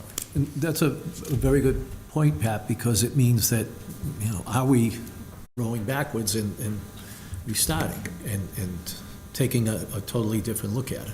I think we looked at that. My question is am I correct in assuming we can't do that front addition with an A3? That would trip our. No, it just turns into a odd rental. Right. Yeah, I think we're, you know, repair renovation are sort of, we're interchanging those two names. So that's where we're taking the existing 127,000 square feet and keeping that. That's the repair or the reno, whatever you want to call it.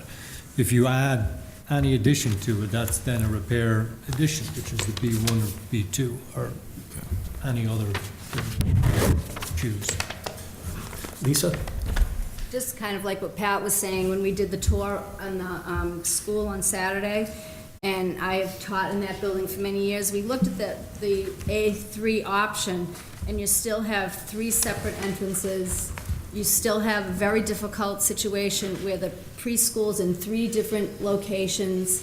They won't be able to be serviced by the one speech teacher, the one occupational therapist. It just seems like all this conversation about this A3 option It doesn't meet our educational needs of all these little kids that have no say in what happens. But they're the ones that we're trying to make a good decision for. This building is the A3. The classrooms are split up. We have a tiny little library. It is not a safe building. Where do people go when they try to come in? What door are they gonna go into? What's the safe entrance to that? Like Pat says, you're going upstairs, downstairs, around. Now you're talking time on learning. You're talking 20 to 40 minutes of your day just traveling from one place to another. This building, this A3 option does not work as an elementary school. And I'm wondering when that will be discussed at tonight's meeting. That it doesn't work? Because I'm just assuming that a lot of that educational side had been discussed, but we can go deeper into that part of it too. And to add to Lisa's point, that school does not allow for future expansion, so that flexibility is not there. What are we going to do with all these children that are moving into Bridgewater? There isn't room in that building to accommodate them. It's not going to meet our educational vision program.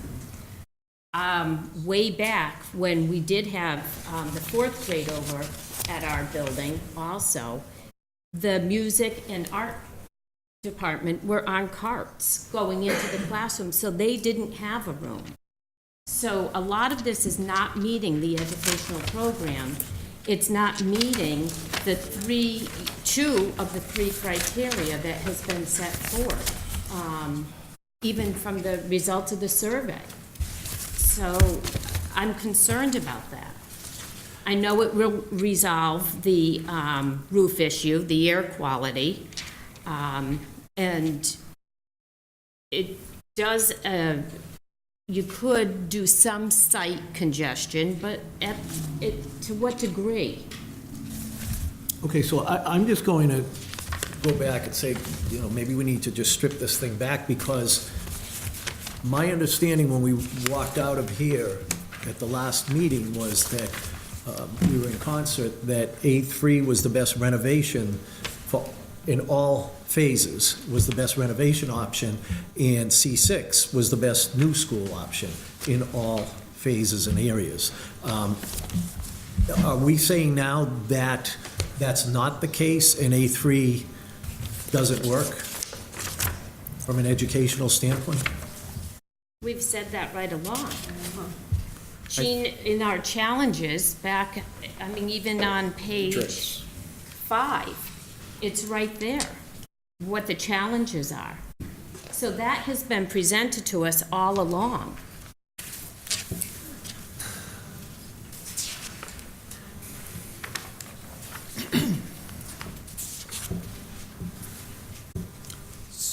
So why did we leave here with A3?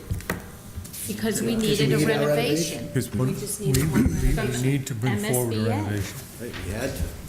John? I just want to make a point, I guess. There is no requirement that any of these options meet the educational plan for the district. The repair option didn't. The school, before the roof collapsed, didn't meet that vision. And we wouldn't be here if the roof didn't collapse. So I don't think we need to go back. I think it is what it is. And now we have a cost attached to it. And I mentioned before, for me personally, I'm looking at the value of what we get. And to me, it just means it's a less desirable option. Now, why, when I compare it or contrast it to even a new school now. So I don't think we have to go back. But to your point, Jerry, that's why I was probing a little bit. If we had known this number, however we got here, it doesn't matter now. If we had known it, would we have done anything different in the way of, well, maybe we wouldn't have used that method? Would we have looked at other options other than, completely doing what we did? But I think the answer is probably not. But And just to clarify with Shane, we had to give, I know it was just sort of back and forth a little bit, but I want to make sure everybody understands it. We had to give a renovation option to MSBA. Correct, we're required to give at least one renovation option, a pad reno option, and a new construction option. So we had to give them 3, but we chose to give them 5. Okay? Actually, chose 4, but we added a fifth. Right. That's exactly right. It had to be an option, and this was the lesser of, what did we have? I think 3? this was the most educationally appropriate of the 3 renovation options. Right. So this got us as close as we could to the educational, but it clearly against the other 4 options, it doesn't get us close, but. Mel? This is the, I'm sorry. So what I'm gathering tonight is that we're talking about an A3, because my voice has had a cold for 6 weeks. But, my wife likes it, I can't talk, but a $12 million increase in the estimate cost, and I listened to the educators in town, and I think what happens to some of us on the committee, I've been sitting here listening a lot of us listen a lot, but I look at this particular handout, and I hear folks saying that the option A3 doesn't meet the educational needs of the Bridgewater school system going forward. But I look at this thing, and it says, modifications are to meet the educational program. Option A3 has site improvements and significant reconfiguration. So who's right and who's wrong here? This is what I'm looking at here. Gene, any comment? Am I interpreting this the wrong way? I'm not sure what you're looking, I'm I'm sorry. looking at this, in the renovation PK2, option A3, Slide 4, modifications to Gene, meet the educational program. Yeah, so We just got- No, slide 4. Sorry, Mel. that's just for okay. I mean, Gene's. Yeah, slide 4, go ahead. yeah. So I see that, and I hear what everybody else has to say, so I'm confused. Yeah, so maybe, confused. maybe I can help. So at one point, when we started with the renovation options, we were not sure as a group that they were reimbursable. And then Shane looked into that, and the MSBA pointed out that if you want to do a repair or renovation project, or any project, not to assume they're not reimbursable, and that they probably are reimbursable as long as they meet the educational needs of the district. So then the question is, which I can't answer, do they meet the educational needs of the district? You know, if the district went in and said, yep, this absolutely does it, I'm kind of making this up, but I think MSB is like, that's fine, you're on record, we don't want to see you again for 40 years. Larry? Yeah, all right. Here's where I'm getting confused there, okay? Because I feel like something doesn't stay still, and that is the number of students we get, okay? So, we had a school that had a roof collapse, and it housed K through... Pre-K through 3. All right. Yep. So now, we're looking at a solution here that's going to take care of all those students? Not all those students. Pre-K to 2. So what happens to all that cost of us now having to take 3, take them elsewhere? My understanding, I think so 3, 4, and 5 go to Wilson, or Williams, which was designed for 3 grades, and so that's fine, that's no cost. And then there's space at the middle school for the 6th grade to move up. Right now, the middle school is 7 and 8, and the 6th, there's space to accommodate the 6th grade. Correct. And I don't think that, if it's We're talking about different. the old high school? Yes. So where does the cost come to make that work? You're telling me that that's fine the way it is? The old high school? For the middle school? Yes. So it operated as the middle school, and Mr. Swenson could speak more to this. It operated as the middle school before this roof collapsed.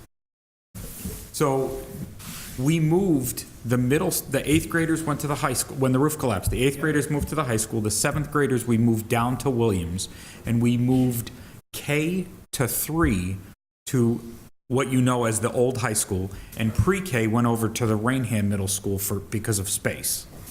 So when we voted as a school committee in, Susan, you may remember, you don't remember, it was a couple months ago, we voted to restructure our grading.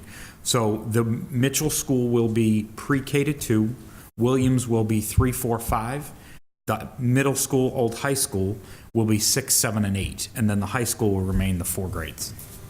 And when that's 6, 7, and 8, that means you're gonna use more what you're not using now then? No, You're not using the entire school now, right? Oh, yeah. Every inch. Soup to nuts. Every inch. It's 1,000 students at that school. Because the displaced students are there. There's 4 grade levels in there. And 8th grades at the high school. Right. So it goes from 4 grades to 3 at the old high school as you know it. Pat, did you have your hand up? Or did you lose your train of thought, or, okay. Well, No, I just, well, John asked for the backup on the cost estimates. And I think that's a good idea for people that want to see it and that want to dissect it, but I guess, I have to trust ROPM in that we get 2 independent cost estimates and those are reconciled. I'm not qualified to sit there and look at quantities of steel and what steel prices are today. So, to me, I might look at a number and say, wow, that looks big, but how am I going to come back and have an intelligent conversation about the numbers and the amount of steel and everything else? We're paying an OPM to do 2 cost estimates to reconcile. Whether we like these numbers or not, I have to trust that they're accurate at this point. you were next. Is slide 16 part of your presentation?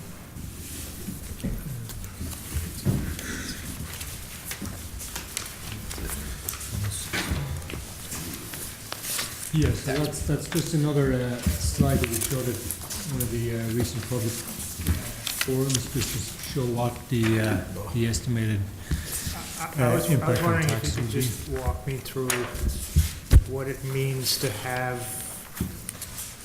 as a taxpayer in this town, what it would mean to me if I had to pay for the A3 option versus pay for the most expensive option. Well, the A3 option, so again, we're estimating, it's not a hard number, and it's going to change, but we estimate right now that the town share would be 35.7 million.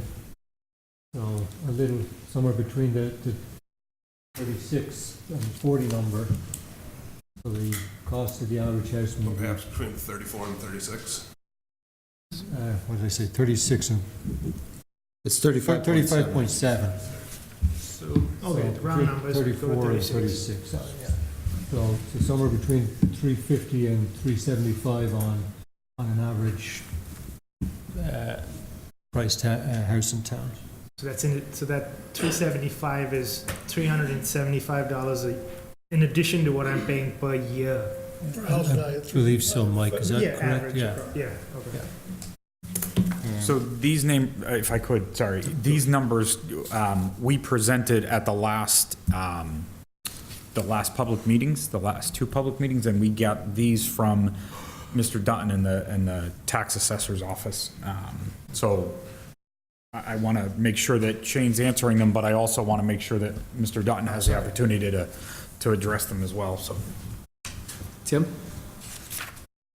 Oh, I just wanted to follow up on Pat's comment about we need to trust these numbers. I trusted last week's too, so I'm just lost as to what I can trust at this point in time. But that's just me, I guess. But I don't think I'm sorry. Go ahead. But I don't think we had hard cost, we didn't have a cost estimate to look at these. These aren't hard cost estimates. I heard they're gonna change again, so. But I think these are more representative of the Oh, project. I'm not disputing that. I'm just saying, I don't know if it's gonna go up another 20% again or not. I just don't know that. It's kind of like what happened to the kitchen in my house. Just to fall back on this again, so what is the 25-year note? Speak up a little bit, please. Just to follow up on this, what is the 25-year note? That means for the next 25 years, we're paying that addition to pay this off? I think that belongs to Mr. Dutton. Oh, sorry. I can explain that if you want. So what this spreadsheet represents are the different scenarios for the different amounts that we would borrow to cover the town share on any particular project. So, they don't match up exactly to the cost estimates this week. So I'll just say, okay, if we did, say the C6.1, new construction, so our share of that would be about 49. little shy of 50 million. So if you look at the top line there, the borrowing amount would be 50 million at roughly a 5% interest rate. The first year's principal and interest payment combined would be $4,110,000. It would represent roughly $1.35 of the tax rate. And so if you had a house that was the average household value, according to fiscal year 2019, that's outlined in red. So if your house is valued at $385,759, then you would pay on a yearly basis, the first year you would pay $521 in addition to the taxes that you are currently paying. So if your house was a little less than the average household value, and you were at a $285,759 as a house value, you'd end up paying $386 over and above. And then you can follow that graph on out to see where it would be. So you can do that with any of those, numbers and borrowing amounts on the left-hand side. So, if we were looking to borrow 35, do the A3 option, 35 million and change, you'd look, the closest figure would be 36 million, again at 5%. The first year we would be paying just shy of $3 million. It would represent a 97-cent addition to the tax rate, and the average house would pay $375 on top of what they're already paying. Melissa? I understood that this might change once some debt comes off the books. Is that true? And can you speak to that a little bit? This won't change because of debt coming off the books. The total amount that you might be paying in taxes might change. This borrowing is what you see here. But, the school and the town both have some debt falling off. So when it's debt excluded debt, which is what we're talking about, it means that when that comes off the books, then your taxes drop by whatever that amount is that you are paying for that particular debt excluded item. So there is some coming off the books, and obviously we'll have some coming on the books. So I can't calculate those, off the top of my head, but certainly, this is what the actual dollar figure would be on any particular borrowing here, and presumably would be offset by some of the things coming off. That's a really good question, though. Is it possible to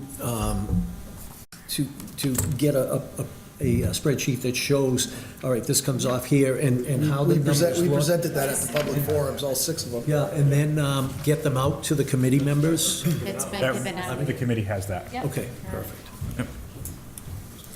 Jim? Tim?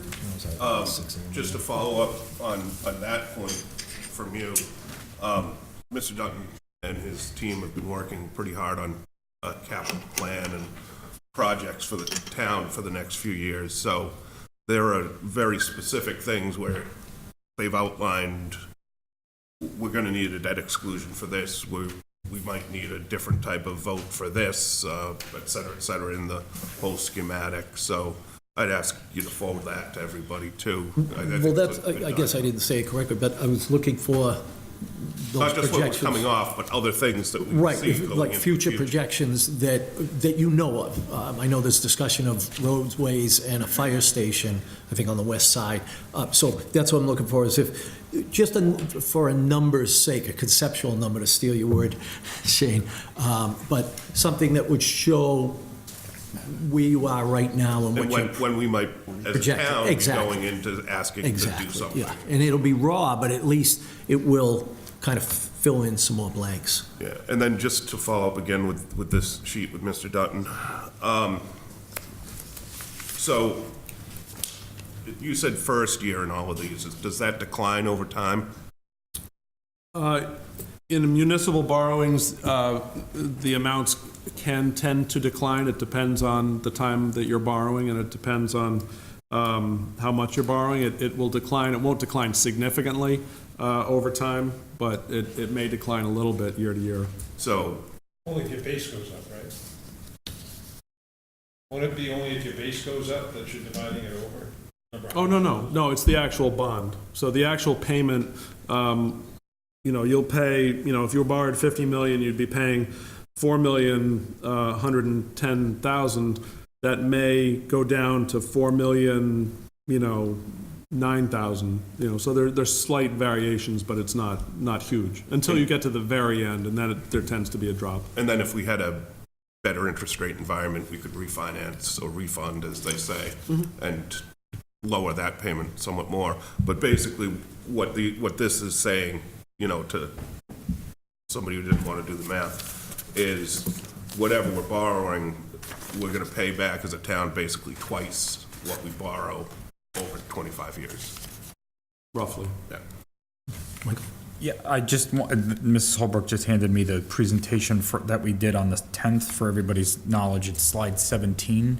If you want to go to that, that shows you the debt roll-off for the schools, and then I believe slide 18 shows you the debt roll-off for the town. So that gives you a point of reference as to where to go to find that data. I know there's a lot of public here. Does it make sense if, I don't have an agenda in front of me, to take public comment out in case people want to speak and leave? I'd like to kind of exhaust this discussion in terms of the A3, the increase in it, and the fact that it's not what we, pardon me? I'd like to make a motion. Pat's suggestion. Motion's out of order right now. Where we are currently with A3 and the discussions, what we can do, because at the moment, what this committee is faced with is a significant increase in the A3 proposal. And so what we need to decide among ourselves is, are we just going to go forward with A3 as is and a 12 million, whatever the number is at this point, the increase, and just hash that out against C6? So much has been brought up here that's, in my opinion, puts us back to the drawing board in some respects. And the increase, for one, looking at whether this really is feasible for educational purposes, and if in fact we're looking at that and saying, well, gee, no, with the increase and the educational situation that is becoming more vocal, then what we've been looking towards, which is a goal of finding a new and finding a reno, and we're not looking at the same A3 anymore. It's very different. If I could, I want to point out, yes, the money is different. I agree with that. However, the educational visioning hasn't changed since we got this slide originally. A3 hasn't gone up or down in the color scheme on that chart. So I agree the numbers are different, but let's not try to muddy the waters with the educational vision. That has not changed. That chart has been that way for the past month and a half, I believe. And I'm not muddying the waters. I'm just saying that it's more vocal tonight, and I'm fine with that because we have to make the right decision. That's the bottom line. And the way I'm looking at it is that we're racing towards the finish line, which is in 2 weeks, and we're no longer looking with the same vision at two different projects. We're no longer doing that. And yeah, the numbers absolutely did it, because when you get down to it, we know a new school is the optimum.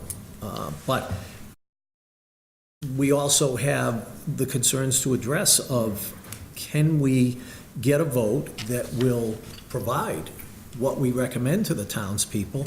And ideally, the situation would be that we've all found a common ground that makes us feel comfortable with the vote, and so we don't walk out of here into the counselor's office and say, okay, we have an 8-7 vote for this one. That's just where I'm coming from, and so we are in a very different position in the A3. Eric? Yeah, just, can you refresh my memory on the process? We vote tonight, right?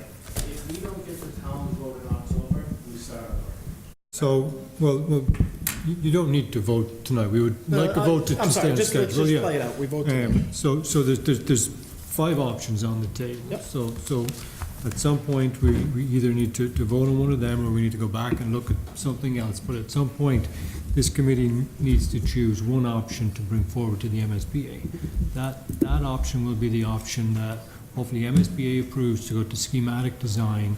At the end of schematic design, we get another vote from the board at MSBA. And if they approve it at that's when we go to the town for the town vote. And if the town does not approve it, what happens? We go back to MSBA, we try and explain why it perhaps didn't pass, and MSBA will let us know whether we can stay in the program or not. And if we're out of the program, we lose the 50% funding. So you're out of it, and you'll have to reapply through the statement of interest with the other 80 districts per year and hope that you get back in. Just a point of clarification, Shane, if it doesn't pass at the ballot box, this feasibility study is closed out at that point. Correct, yes. It's not that we get back in here with you and start over. No, so I mean, typically when it hasn't passed, I haven't seen a lot of them continue and do a second vote. I'm not even sure there's an example of that. So that would be up to the town if this committee was to dissolve or another new committee was to be formed, but you would be out of the MSBA process again. Okay. All right, Pat, I'm going to move to your suggestion and ask for comments from the public now, because I'm not sure where we go from here, but at the moment, but if there are comments from the public? If you, Tim? I just see there's well over a quorum of town councils here, so I just wanted to caution them about speaking. If you could just go to the podium, state your name and address, and be recognized. But I just have one order of business. We're here 2 hours, so we need a motion to go beyond 2 hours. Could I get a motion? Second? Any discussion? All those in favor? Aye. Motion passes. I won't be here. Okay, I understand. Are we good? Mr. Wood. All right, thank you. Bill Wood, 388 Hayward Street, Bridgewater. I am District 6 representative on the town council. Let me address town council first. There is a quorum in the room, so I'd like to address that there's absolutely no problem in terms of having a quorum here. We cannot vote on what you're voting on, right? So you're at some point you're going to vote on what option you think you need to recommend. There'll be a final number. Our only responsibility is to forward that number in a ballot question to the town. And just a point of clarification, we don't have to vote tonight. In 2 weeks, our vote is due at our next meeting. So I have looked, this is my first appearance at one of these meetings. I was actually criticized for not coming before, but that's okay. I've read through all the material. I like the slide, but I don't understand it. Lots of colors, but it doesn't tell me what's problematic in C3 over C6. Except for orientation of the building, maybe. I haven't seen a clear education vision. But when selecting the option that's before the committee here, you have to look at the metrics of what you're trying to achieve. So in business, you have a return on investment for any capital planning, and that's what this is, capital planning. You're building a new building. Normally, you would look for rent or some other revenue that offsets the cost and that sort of thing. You can't do that in a school. You can't charge your kids rent, at least not yet. But when we look at it, we have to ask ourselves, what is the metrics for outcome between C6 and A3? Will we have graduation rates that are higher because we chose C3, not us, you guys, C6 over A3? Will we have SAT scores that are higher because we make that choice? Will we have MCAS scores that are higher because we chose C6 over A3? Those are the important metrics of the educational outcome of the investment that needs to be made by the town. So for 20 years, the building has functioned fairly well, has turned out a lot of really good kids out of the program. And now it's being reconfigured, and I understand the reconfiguration, and I support that. But I need to talk about marketing, and I'll try to keep this to two minutes. So I was in New York over the weekend, and one of the street vendors was selling fruits and vegetables. The navel oranges were 2 for $1. On the street of New York, 2 for $1. Produce looked pretty good. Stop and Shop, same orange, 1 orange, $1.25. So you ask yourself, what's the difference in substance between the 2 oranges? I don't know. From the outside, it looks the same. So when we talk about marketing for whatever program is chosen here, we have to talk about what we're going to show to the town, what the actual outcome is, what the cost is. One cost is $15 million more than the other. Is that a $15 million cost that changes the outcome of the educational system for the town of Bridgewater? So when we talk about perception, the perception of the January 10th presentation said 55% reimbursement. Today I'm looking at 40% reimbursement. I heard the OPM say why there was a difference, but the presentations up to this point is 55% reimbursement. And if I recall my municipal funding, when we go to the town, we have to ask for the full amount, not the after effect of the full amount.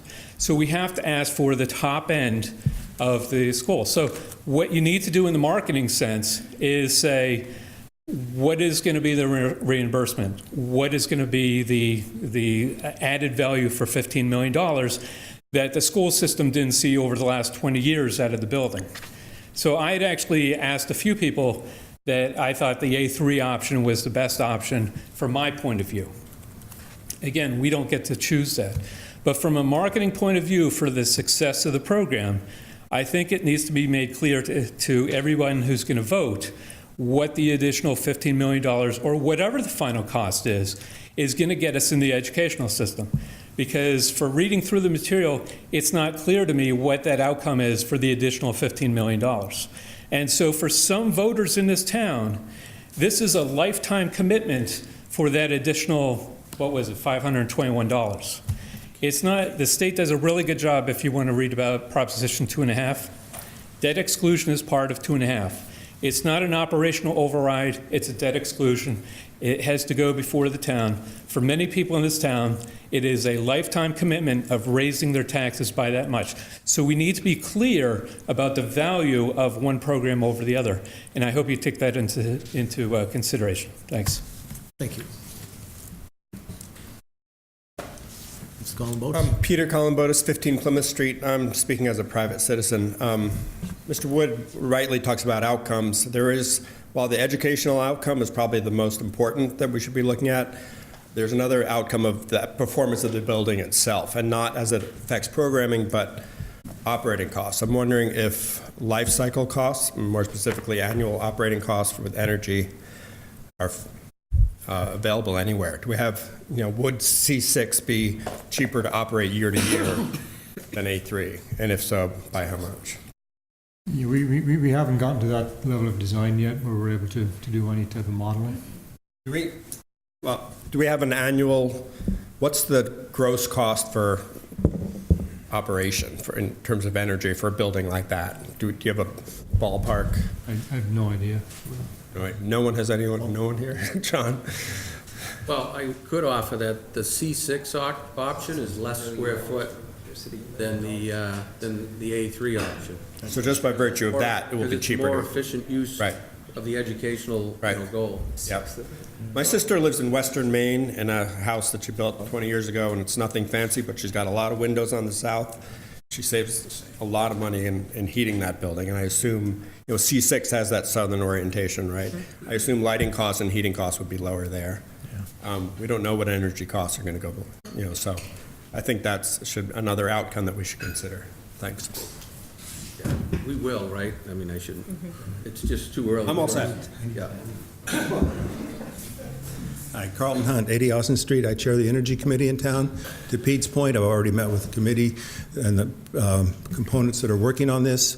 We have recommended strongly that it be as maximized in terms of energy to include potential alternative energy sources on site, potentially behind the meter, which means it's not on the grid. They're looking at that energy issue. That could be a major operational cost savings. I really appreciate the slide that you had up there that actually said what the committee was looking at from an educational. What were the 3 drivers for the decision? Could you put that slide back up, please? That was slide, sorry. Oh, I'm sorry, you were off in another one. You're speaking from the survey? It was slide 7. Shane. Yeah, slide 7. The point is, cost was one thing, absolutely important.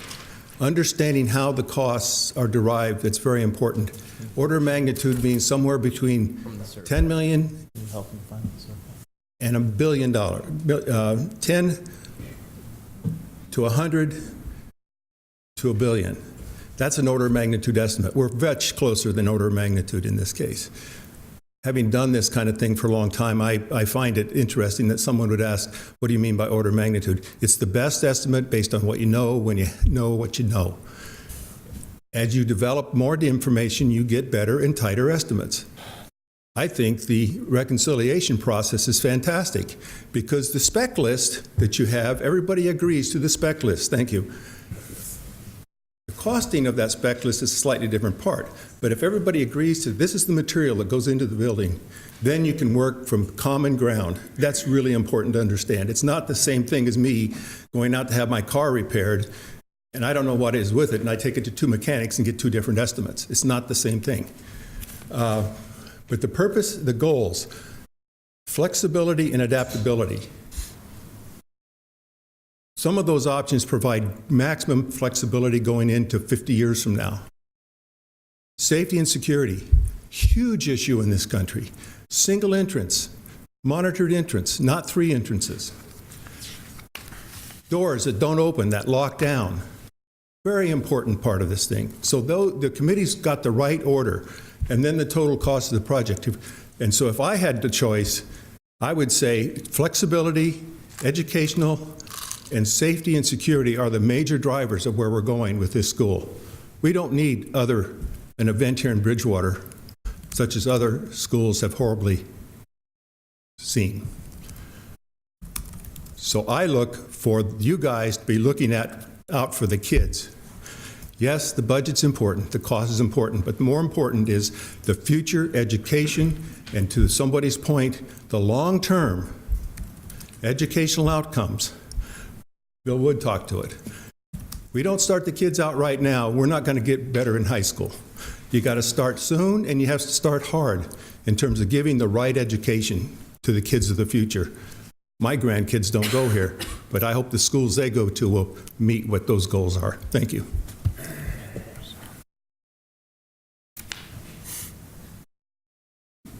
Any other comments? Okay, so, team.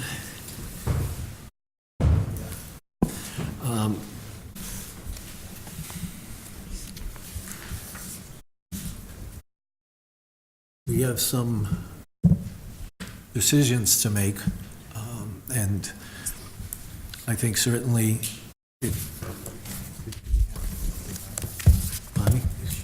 Gene have designer update? Are you doing designer update, Gene, or have you just wrapped it? Okay, Yeah. all right. I just wanted to make sure we weren't skipping that. So where we are is, we've got an A3, cost-wise has changed, and we've committed to a process of a renovation and a new, to bring them down to one vote. A3 has changed, and we wouldn't do our job if we didn't look at the costs, which we've done, obviously conceptually, all the way through, and we've gotten to a point where we've had a huge surprise. I'm going to throw this out and ask if A, if it's possible for our members, but B, Is it possible for this committee to get together next week? We are not scheduled, so don't throw things, just say no, it's no. But I'd love to have the opportunity to have more discussion on this. Pat? So I guess I'd be okay with that if I knew what we were trying to achieve in that week. Well, we have a vote in 2 weeks, so my feeling is that we're not looking at the A3 we looked at. We know that. So at this point, I think what we would be doing would be looking at, and I don't know if you want to do it tonight, but we would be looking at whether, I don't feel that we have two options. I don't feel we're looking at the same A3 option. We committed to both, to a renovation and new for a full review. And when it comes in at this large an increase, then maybe what we're looking at is relook at a real renovation option, and that means we will move our deadline out 2 months. Scott, excuse me, Scott had his hand up. No, I was just under the impression that we did have to vote tonight. No. Or it was out 2 months. No. 2 weeks we have to. So, We have 2 yeah. weeks to take the Well, vote, well- but if we don't do it in 2 weeks, then it's 2 months out? Well, as I said earlier, once the committee decides on which one of these five that they want to move forward, Jean has about 2 weeks of work to do to progress that preferred option to a level where we can submit it to the MSBA, where they can review it and approve it at their board level. So there was, we were hoping for 2 votes. There was one that we were hoping for tonight to pick an option, one of the 5, and then there was a vote on February 11th where we were just voting to submit the preferred schematic to MSBA. So if we put off the vote on the choice between the 5, that makes it much harder for Jean to get it either done. come up with, or it does end up putting us in this situation where it just gets bumped 2 months. We could, I mean, if it was 1 week, we could still make it happen. Whether you want to or not, So I guess it's not easy. in having a week delay, what is the outcome we seek? So are we hoping that A3 can come down in price?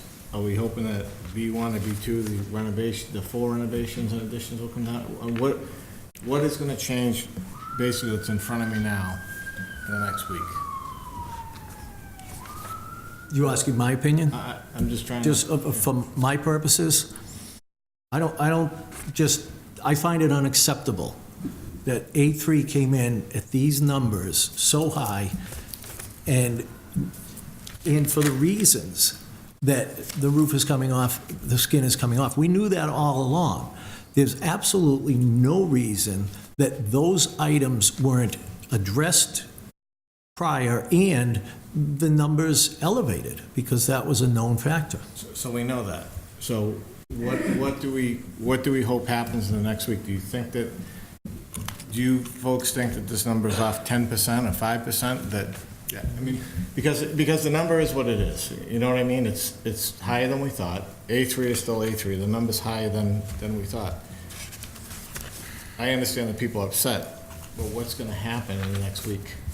Well, number one, I'm just not convinced on the construction method that, and I don't hear anything from our representatives, that the construction method actually has to be, you pull a roof up and you pull the skin off, and we don't know how to wrap the building up from the rain. That was never, ever a discussion. So frankly, Pat, I'm just looking at it and saying, I look at it and say, we're supposed to vote to select one. What do we recommend, new or renovation? Well, we've just been looking at a false renovation, and that's my opinion. Scott?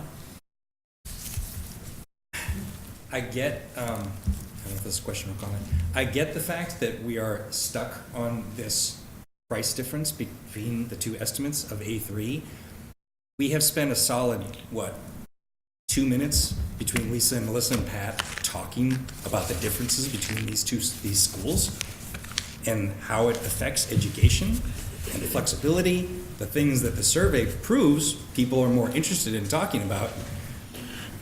We could have had, instead of talking about this 15% difference, whatever, we could have spent an hour talking about the difference between the schools, and by the end of that hour, we could have all decided, yeah, maybe A3 wasn't that great of a choice anyway, and we could have voted on that tonight. And I just feel like we got stuck, and I don't understand, if we put it off a week, like Pat said, what's going to drastically change? Even if they come out and they give you the itemized that says, okay, here's the numbers, here's why we came up with this number, how is that going to change anybody's opinion about A3? In other words, I don't think they're going to come back and say, oh yeah, we made this. I don't think so. They're not going to come back and say, oh, it's actually 20 million cheaper. They're not going to come out with that. They're going to come up with the list, and it's going to prove to you guys probably why they came up with this number, and it's going to stink, and we're all going to, either way, we're going to have a whole nother, we're going to still have to discuss what the difference is between these schools, why one's better than the other, and it's not going to have to do with the money. So I guess my opinion is that if we put it off a week, it just means we're going to be putting it off 2 months. Because I don't know why anything's going to drastically change. You're absolutely right. We'd be putting it off 2 months. Right. And I'm not against that because of where we are now. Renee, you had your hand up. I do think it's important to discuss the A3 option and what it is missing. Because when we did tour the school on Saturday morning, I had some takeaways. Safety and security is not being addressed. The flow issues of that building are not being addressed. There's the nurses' rooms in those 3 buildings do not have bathrooms. The library/media center is very small. It's a third of the size of what the MSBA would recommend. I'm not 100%, Jean might be able to speak to this, or Shane.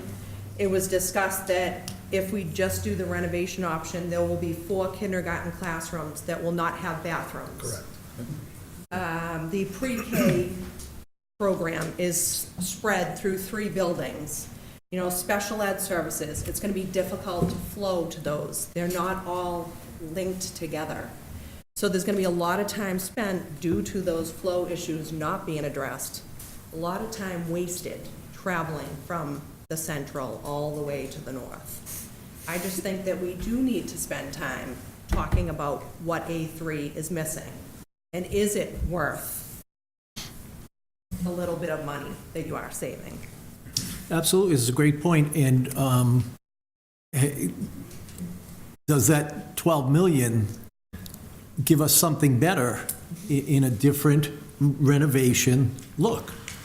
Because if we say, okay, this number is, all right, we're going to run with Shane's number, and let's see what we can back into, and maybe you're looking at something different. But I know we had discussed that as the security, as far as a main entrance and those kinds of things. But with these numbers coming in, I'm looking at it and saying, well, wait a minute, that changes everything. That's not a real A3. And maybe, in fact, a lot of things can be solved with that.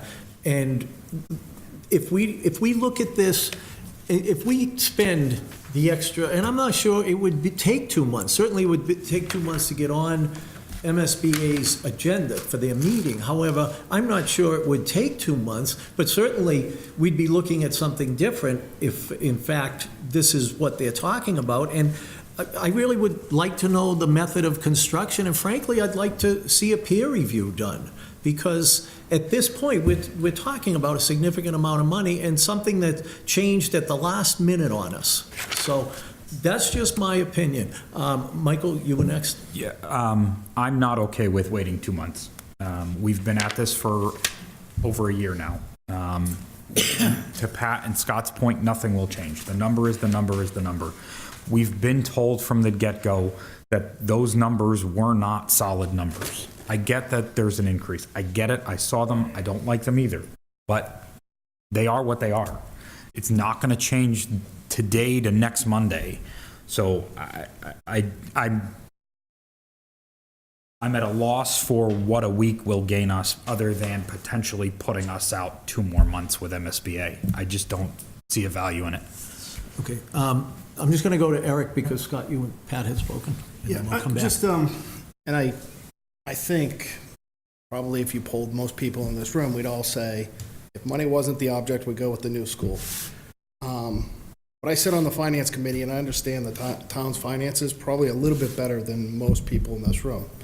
And we have to sell this to the voters. And if there's a different number with the renovation, if we look at differently, if it's not going to change, then we're wasting everybody's time. But if it does change and we have that option, it's at least worth discussing. Because if you pass out the capital plan for this town, we are significantly underfunded in capital means.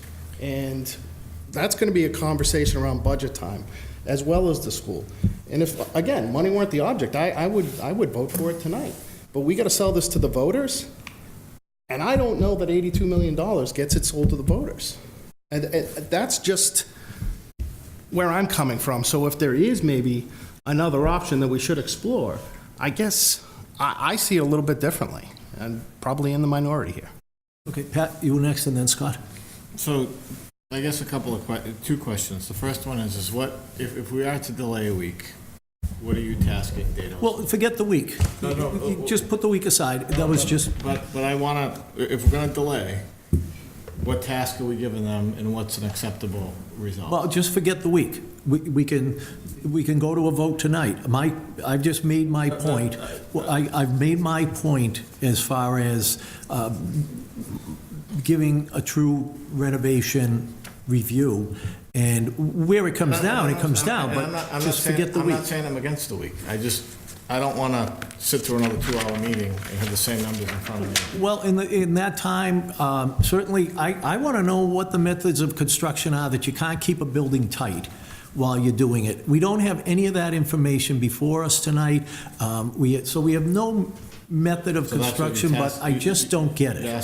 So that's what we're looking for, is the tasking of... We could decide what we want to accomplish. I'm just saying that we don't have facts before us that have changed this number dramatically. And frankly, I look at it and I say, if everybody wants to look at the 20th as your back is against the wall and we have to meet that, that's great. But we're making multi-million-dollar decisions here to recommend to the public. And frankly, I look at it and I say, we're not looking at what we had before, so I have no problem with another 60 days going back over these numbers and doing the best thing we can, not only educationally, but financially. This isn't just, we're not balanced. We're not on a level playing field anymore. Granted, a C6 and an A3 aren't a level playing field, but in terms of what we've been reviewing and studying, it all changed tonight dramatically. So it's not level. I just want to give Scott a chance. Can you, Michael, can you look up the slide for use of the... Use of the facility? Yeah, use of the, one of them specifically talked about renovating, using the building. Oh. I'm thinking of the site. Nope, you are correct. So you're talking about the slide that didn't have the options that were actually... No, this slide right question here. 6, Okay, yep. this slide right here. Yep. Read the first one. Larry, Right. let him finish. No, right, that's 25%, and double that of people who don't even want to use the same building. Read the question. Right?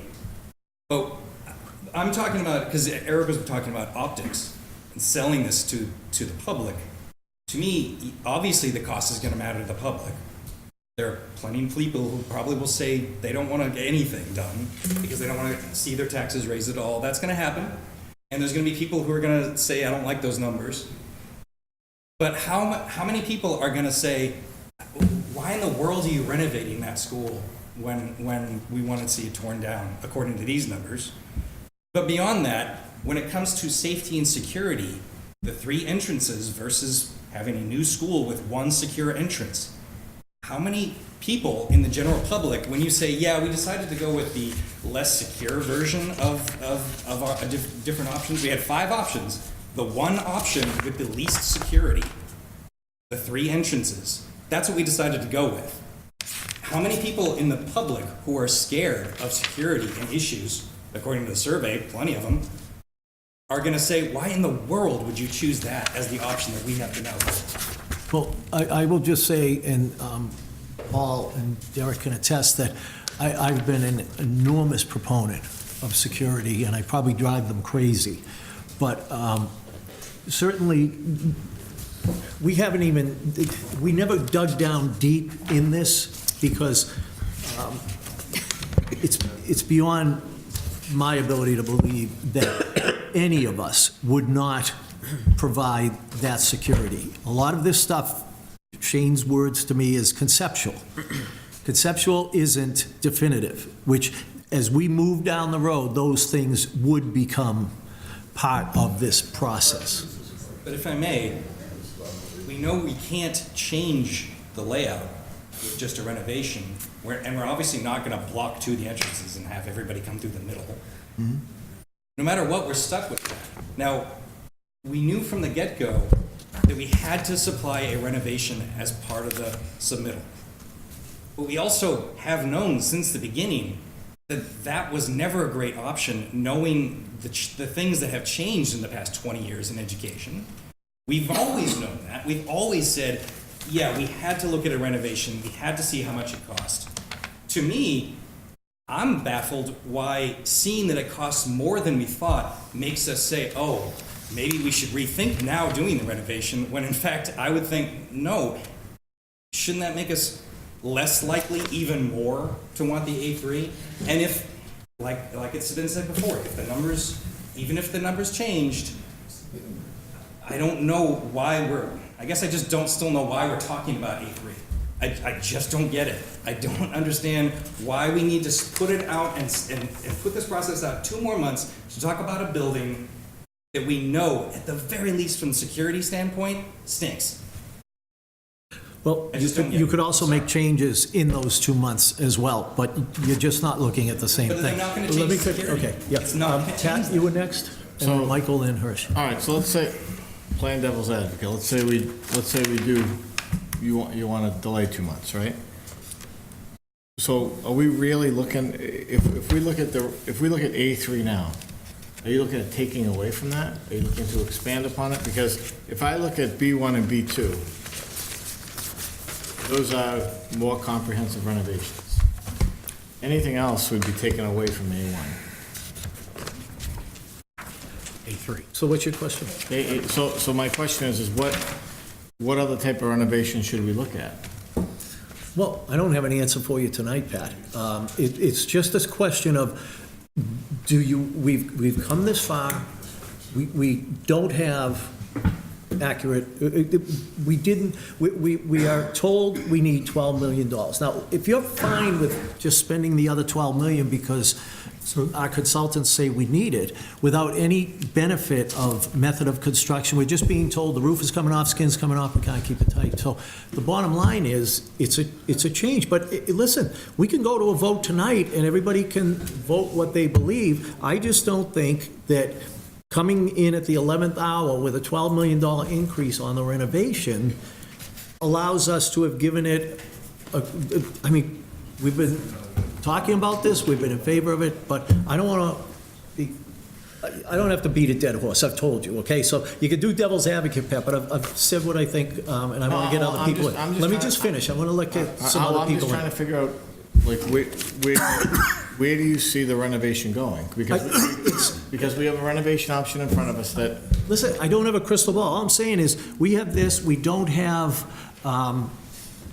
any benefit of information from him, construction methods, et cetera. I've said this over and over, so I don't want to tie up other people's time. If you are comfortable, then if everybody's comfortable, we'll go to a vote tonight. But, I think, let's hear from some others. Michael? So I think pinching pennies 20 years ago got us where we are today. The roof was originally designed to be metal trusses. To save a buck, they went to wooden ones that were obviously subpar and installed improperly.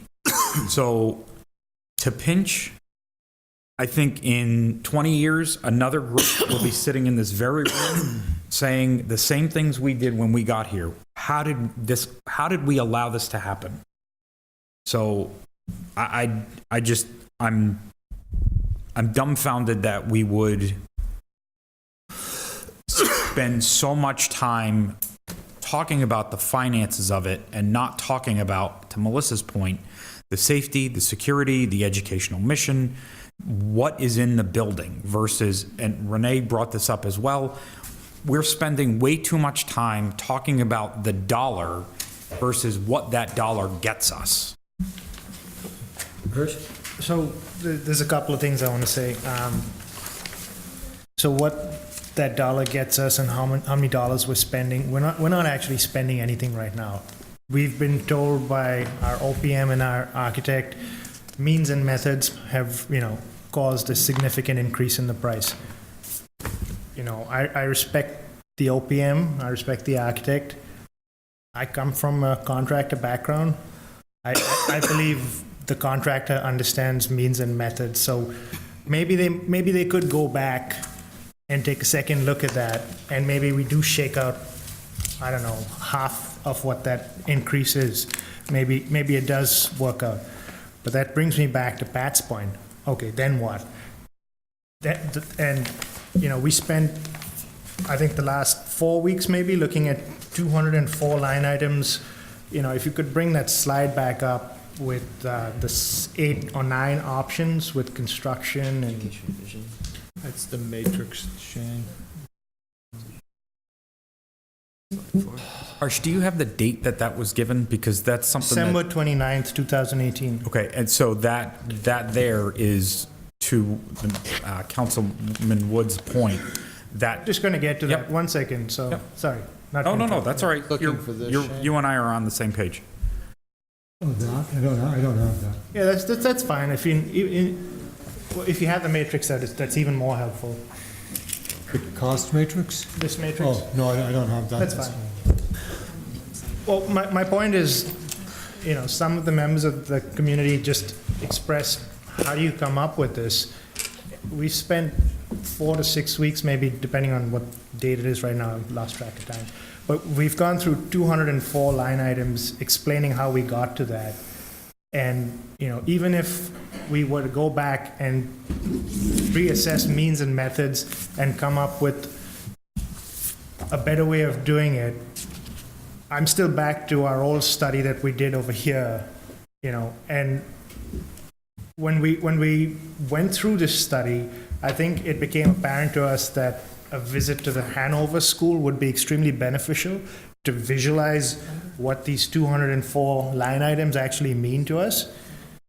And it was pretty evident to all of us that actually attended that tour. There's a lot of potential. And then we followed that up with going to our existing school to see what we could do with just a reno. And, just a reno means we're not able to expand outside of that building footprint. And back to Renee's point, we realized when we can visualize it, we don't have enough toilets, the library's too small. So even if we were to bring that cost back down to a more palatable cost, we're still stuck with the same issue. We're still not able to bring our Bridgewater school to meet what MSBA is recommending. Could I ask just the committee tonight, is everybody prepared to go to a vote? If you're not, maybe raise your hand, because it might be easier Jerry, rather than we're going over the same old ground. If I could give you an opinion, I spent some time looking at these 204 line items. I went on both the tours with the background of what we talked about here. I've studied these plans in detail over the last couple of weeks and the update that came today. And in all honesty, I was prepared to make a vote today based on my understanding of, this package of information. Okay. Is the committee ready to vote? I mean, is there any objection to me calling for a vote? I just have a comment. My comment is this. I know that the concern should not be just about the dollars, it should be about the other factors that were brought up. But we don't have a B1 and a B2, and that's what they call B1. We don't have those on the table anymore. Yes, we do. Right? No, we do. Yes, we do. Yes, we do. Well, we just have the A3 and the...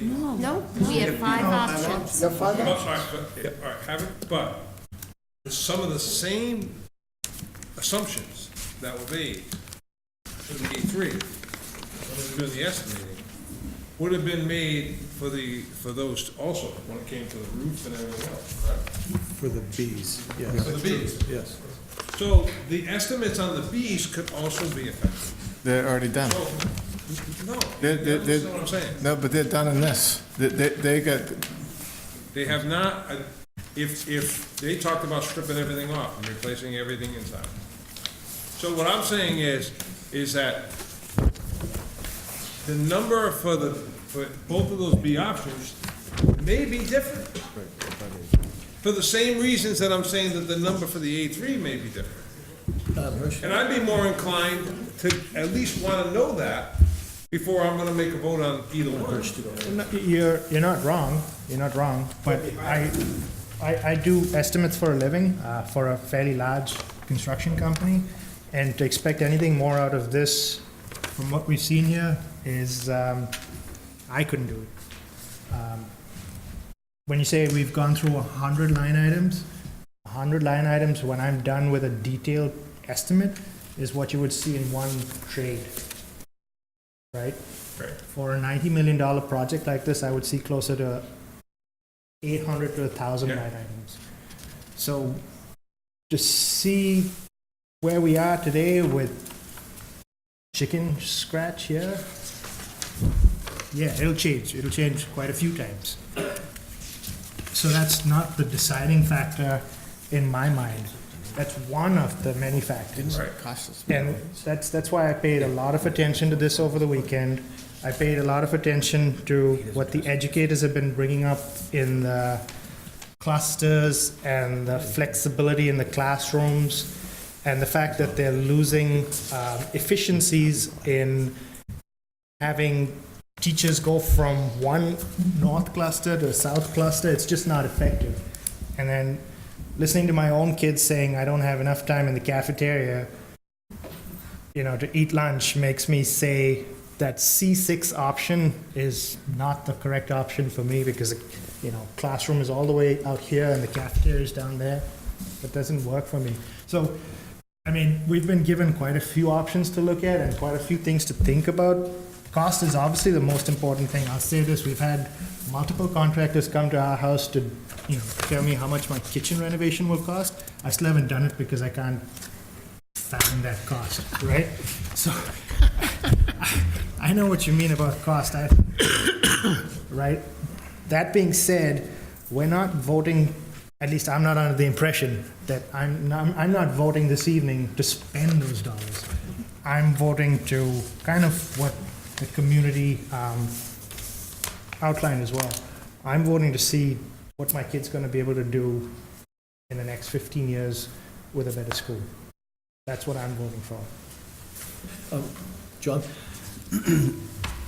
Yeah, I think we're all frustrated a little bit in the fact that the number changed, but I don't have any lack of confidence in the reconciled estimate because I'm familiar with the process.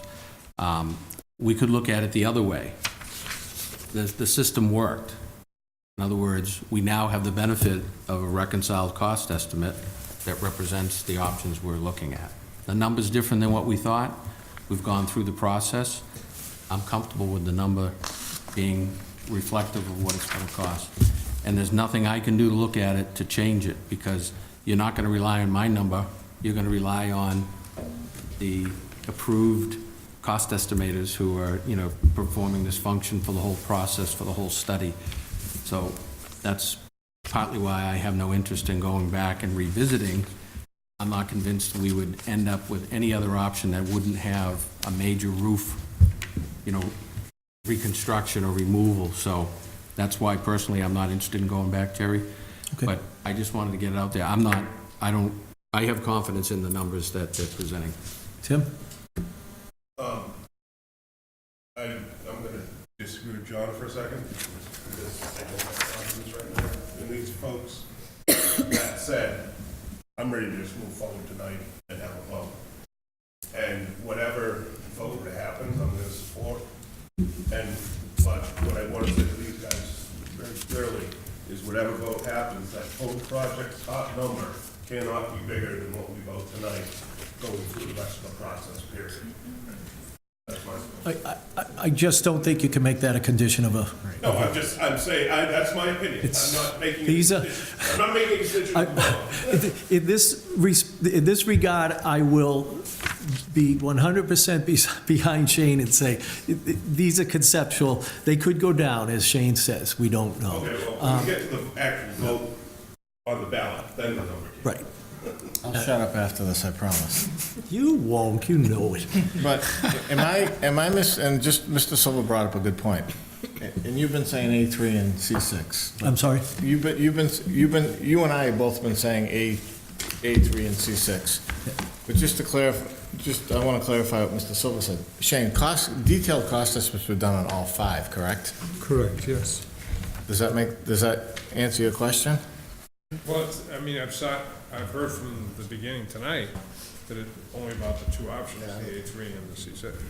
We're hearing So 5 I options. haven't heard any discussion about the 2 B ones and whether or not any one of those could have been affected by the same issues that we talked about on the A3. No, these have been updated. But it's the same With the same assumptions, the detail. same methods, assumptions that were made in dealing with the roof and everything else. So those, in my opinion, those costs are also skewed upward. No, because that's a gut renovation. After we demolished the B options, all we're left with is a slab and the structural frame. The B options have so much reconfiguration. They both have always been just take it down to the concrete foundations and the steel frame and essentially rebuild. So there wasn't a lot of salvage in those? No. And then the Okay, Scott, if it's new, please. No, I was just going to point out that the reason why A3 and C6 were the only 2 that seemed to be talking about was because that was the biggest disparity. C6 compared to the others wasn't. I'm going to call for a motion, and I just want to make sure Michael's in, because I'm going to do a roll call vote, and if Melissa, at this point, I think we're there. I'm just going to look around, and if you want to nod, that's fine, but I think we're ready for a vote. And so if we could just get the entire group back in here, I'm going to go with a roll call vote. They're not in the hallway, so.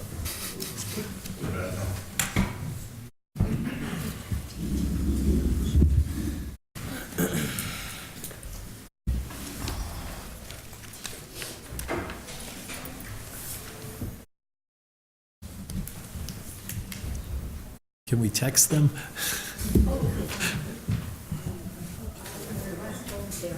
Pardon me? You can text all you want. All right, nobody else leave the room. Renee's gone out looking for them. Gene, sorry, I didn't mean chicken scratch. I'm just going to take, that's what we call it. I'm just going to That's in the notes. take a minute. I'm going to take a minute to say thank you to all the members of this committee, and thank you, folks, for coming out. It's, well, we're close to 3 hours, and you've been very patient, and we appreciate the input. But to the committee, this is the big step we've been looking for, and we've worked hard to get here. Nerves afraid, but I'm really proud of the way all of the committee members, voting and non-voting, have carried through this process. It's been a difficult one, and I just want to say thank you very much for all of your help and your professionalism. I'm going to ask for a motion on either A3 or C6, well... No. All the I get- options. Pardon me? It's all the options. Oh, I'm sorry, you're right. Mr. I'm so Chairman. fixated here. Mr. Chairman, I'll make a motion to vote for option C1.2. There's a motion on the floor for C 1.2. Is there a second? Second. Motion's made and seconded. I'm going to do a roll call vote, starting with Larry. I'm abstaining. Pardon me? I'm abstaining, I'm not ready to vote. I'm only going to make a comment, and I'm going to say that you've participated through this. I'd love a vote, but if you feel that you want to abstain, I accept it. Okay, one abstention. Josh, you're keeping this, because I can't keep count. Eric? Oh, Sorry, if we're talking about C 1.2, could we put that up on the screen? Good, Harsh. Maybe I'm too late. I should have asked this when the motion was made, but what's the process? So if a majority votes for C 1.2, that's it? That's what we're moving forward with? Open it for discussion. Maybe you could explain how the process Well, you're going to use to arrive at the selection. Okay, Michael, Because I could have jumped and made do you my mind motion. withdrawing your motion? I could have jumped and made my motion. And who made the second? Would you please withdraw it? Withdraw. Okay, let's just make sure everybody understands the ground rules. John? I don't know what the ground rules So are. if I could. Yeah, go ahead, Michael. So I think to Mr. Garish's point, I made the motion to approve C1.2. Sorry. Mr. Garish's question is, if this passes, that's it. This is our option. I think and I don't want to put words in your mouth, John, so what I think you're alluding to is, are you looking to do an individual vote for each option? Again, not looking to put words in your mouth. I just want to understand where your question is coming from, that's all. And it will be a majority that we go forward and recommend to the councilors. But let me do it this way. Why don't I ask for the motions on each one, and if I don't get a motion, I'm going to move on. Eric? The only question I have is on the two new buildings. You like it better? What is the preference between the committee, right? Because we're going to vote on it, and we're voting on C1.2 first, and we might go with C1.2 and never talk about C6. Can we discuss? What is the Go right preference on the new story, on the new construction? Yeah. It's C6, I think. Do you want me to go through the two plans? So if, Six gives us a little bit. are you, Gene, can you review C1 and C6? Yes. The differences in those? Can we just hold the conversation down, please? This is a very specific time now. Okay. So what's up on the screen is C 1.2. It's a T-shaped building. All the classrooms are kind of one big corridor. The gym and cafeteria are out the back. You come in, there's a main entrance, and pre-K and K are on the first floor. One thing is all the classrooms face east-west, which is not optimal as far as solar gain goes. It's hard to control east and west sunlight. So it sits pretty much at the front of where the school is. There's a pre-K area and a K2 area as far as outdoor play. It has all new parking and the road out the back to Route 18. I think this has about 40 less parking spaces than C6. So that's kind of big. That's kind of big picture. Again. The second floor with first and second grade, what I had talked about earlier with C6 is, if you have a bump and you have 12 classrooms for first grade one year, it's fairly simple to just adjust. It's not a hardcore cluster. And the spaces down below, again, there's a central stairway or two stairways on the end. And art, music, cafeteria, and gym are down on the lower level. So when you go to C6, it's located differently on the site. It's the reason we looked at it is because of the solar orientation. MSBA, one of the people on the board has a real thing about that. So the majority of the classrooms are facing north-south. Parking spaces, and the pre-K is out here on one side of the building, and the K2 is down here. Again, it's the same road out to Route 18. So let's see, how do we get this to go? Sorry. So, oops, I went too far. There we go. So what, it's not as clean cut as C 1.2, but we did adjust the classrooms so that they're all kind of sharing a corridor. Before, we used to have a hardcore break in between and severely defined clusters. But like C1-2, you come in and you have the pre-K or the K, both served by the main entrance and the administrative suite. And in this case, music, gym, and cafeteria are downstairs, and the art is upstairs with the media room. Okay. Melissa?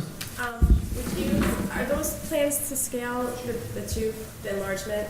So could you say that potentially that the cafeteria is closer for a lot of the students in this scenario than C 1.2, where you have to go down the whole long corridor, take a right or left, and go down a Yeah, little bit? I don't know why that changes. Oh, Shane, did you touch it? Yeah. There you go, okay. Well, in C1-2, each pod would go into the central stairway, and the central stairway is here, and the same for first and second, they'd go into the central stairway and come down this corridor to the cafeteria. So the cafeteria is kind of in the same position in both plans. Same distance for kindergartners at least. Yeah. I would say it's closer in this scheme. So for kindergartens, they, in this one, could go to this and come down here and be at the cafeteria. Right. It's further away from pre-K, but I don't know if pre-K goes to the cafeteria. They won't. Okay. They don't eat at lunch. They eat, but they don't at lunch. Did that answer your question, or? When we're looking at these options here, and when you look at that site that you showed, has the, you're pushing out further towards the perennial stream, correct? The perennial stream is up this way, yes. No, the perennial stream's right there in front of you. No, this is not a perennial, this one here, Larry? Yeah, no, the wetland scientist said this is not perennial, but there is a perennial one back here. And he's saying that so that has gone and said that that's not perennial. Correct. He was out there this fall, and there wasn't water in it for X number of days, whatever the So definition he did a is. certification affidavit. I don't have that yet, but he reported to us that it was not perennial. Tim? I was gonna say to you, is I believe that it has been classified as perennial in the past, that's why I'm saying. That's why I'm asking you, because you're obviously showing activity that's within the 25-foot touch. You're talking about areas that are certainly within potential riverfront, if it is riverfront. You still have riverfront activities that you're showing in this scenario, if you're telling me the top of it's perennial, right? Yeah, we were expanding the parking up in here, but our understanding, our civil engineer took the riverfront area on the parcel, and this was less than X%. So he felt that it was viable as far as developing. Keeping in mind that it was already once altered using those same kind of formulas in the beginning? Because you get a 10%, 5,000 square feet or 10%. But wasn't it already taken into account when it was built the first time? You can't do double counting and say you're gonna take it again. That's what I'm just saying, is I don't know how much of those things have been looked at when you start expanding that footprint. Well, all I can say is we went through it with our So civil if we engineer. vote for an option like that, what happens if it's not a viable option at that point because you can't do it? Well, at that point, this parking expansion goes away, and it probably has about the same parking as C 1.2. Right now, we were just trying to maximize parking, and this site plan had about 45 spaces more than Given the C conversation here, 1.2. I want to make sure Michael doesn't have to add to Does that make sense? Before, Tim, you're next, but Mr. Dutton, do you have anything to add to that conversation? Okay, Tim? I just wanted to ask you, what makes you prefer C1, 2 over C6? So, me personally? You would make the most. Yeah. Assuming that's your preference. Yep, yeah, it is. Shane, if you could, thank you. So on the second floor, if you look at the first and second grade, the way I look at that is when we have a overabundance of first graders and a lower number of second graders, we could bounce to that middle of the quarter where that first, second grade and first grade touch, those classrooms touch, and we can take one of those for first grade and still have them in a pod, if you would. So you're prioritizing that.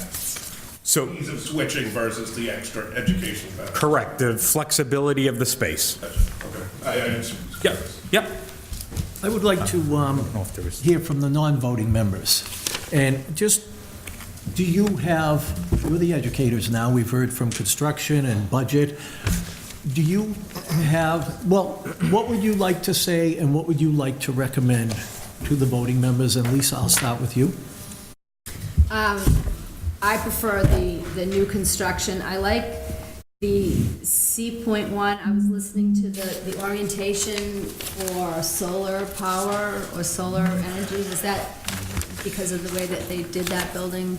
That might be a benefit. C6 one. C6. That's C6 one. Sorry, C6.1. It's to reduce heat gain in the building from the sun and make the air conditioning cost a little less. The additional parking spaces, is that the one that had the additional? That's C6. Yeah, is important because we do have a lot of parents that are dropping off, a lot of parents that come in for volunteering in our building, a lot of parents that come in for programming. And Mike, when I'm looking at the second and first, I still think that's pretty flexible if you have one grade that you have to move over, because there's that classroom in the second grade, there's like a corner one there that could easily be moved over, or maybe that teacher's room, workroom could be switched off, and that could be a classroom, that, you know, so that it would work like that. And I like that, that secure lobby, I saw that in Hanover, and I really liked the way that looked. It was very welcoming, it was very secure, you couldn't get beyond it. I liked where the cafeteria is, and I like having the music near the gymnasium and the performance space. I thought that was a really good placement. I like where the K2 recess area goes. I just feel that that's a really good option for our pre-K2 population. Okay. So you said C6.1. C6.1, the L-shaped east-west Okay, axis. thank you. Paul? Yes, I would like to say that I'm taking my stance from the survey. I believe the survey speaks for the town representatives. I think that we were all pretty impressed with the number of respondents that we got from it. Their first two priorities were flexibility and education, that a committee was formed to say, well, what is the educational profile that we want this school to represent, and that was the number one priority that was given to us and reflected then by the survey. The second one being the safety. And I look at those two things and say those are our two most important things that we have to achieve in this. With the third being price, and I say to ourselves, we need to consider price in all these options and say we need to make number one and number two the priorities, but we need to look at each one of those and say, are we doing the most cost effective with each one of those? Let's make sure we achieve number one, let's make sure we achieve number two. But then when it comes to the operation of the building and the annual expenses to it, are we gonna choose to dedicate pricing to making it as green as possible, as efficient as possible? I look at it and I say addition and renovation or a new building are the only two options that achieve both number one and number two, which are again, the flexibility and the education as well as the safety. Anything less than those two don't achieve the safety, and I have a hard time, again, I'm not a voting member, but I have a hard time building a number dollar figure of a school without addressing the safety in it. I think that is a major concern. Therefore, I'm really left with saying, at the end of the day, I go back to the chart that was created, the matrix that we keep referring to, and say, from an educational standpoint, C1 and C6 are by far the best two options for us, and I think that the debate that's currently going on between what school is better is important. I heard Gene mention in the beginning that he thinks that he can improve the safety and security around the front of the T-shape, and being that, typically I think that that's something that he would be able to pull off. I think that's a viable thing to be considered as part of this. So I think that a continued discussion, I'm not sold right now on which is better, C1 or C6, but I think that as we continue to hash these things out and see which one will ultimately end up being the better decision, I am, though, for a new building. That would be my vote if I had a vote. Thank you, sir. Thank you, Paul. Dennis? Hey, Jerry. So I'm on board with Paul. I For me, as an administrator, security is number one in the safety of students, and I just don't see how a renovation provides a safe environment. I realize when the Mitchell School was originally built, and I've said this at a prior meeting, it was supposed to serve as 3 separate schools, probably with 3 separate administrations. So if you went back to that, then maybe that would be an option, but I don't see how that would ever financially be an option. I reflect to Derek and Ryan, who spent a long time doing that matrix that we've all been looking at, so I think they would have the best input as to whether C1 or C6 would be the best option for meeting the matrix, so I would defer to them because they put all the time and effort into it. However, I do think to best meet the needs of the students in Bridgewater, I do think that C1 or C6 would be the best decision for the committee to make at this point in time. Thank you, Dennis. Now I'm going to Superintendent. I'm going to echo my 2 colleagues here in regard to the renovation. The biggest concern I had, and I appreciate all the folks that did attend the walkthrough on Saturday. I think it was really eye-opening. Renee hit on all the points that have been in my head for a long time in regard to that building. It doesn't have the security piece from the outside with the 3 entrances, but also has a safety issue in that all the houses do not connect internally, which is a concern for us as well. It's spread out throughout 3 different houses with the pre-K. If we did go for the renovation option, Renee hit on it as well. We have 11 sections of kindergarten, only 7 would have bathroom facilities within, unless we then wanted to take away space from the academic program in those individual classrooms and create bathrooms in those K bathrooms. But then, Gene, tell me if I'm wrong, we then go below what the square footage is for a classroom space in regards to what MSBA regulations are. Without having the renovation without the addition, we don't have room for growth. We don't have room to put the programming in that is reflective within the educational program that I provided to the MSBA. With that being said, I think add reno or new construction would be the route we go when you do want to focus on cost, and I do respect the folks here, that had concerns with costs. Obviously, we have a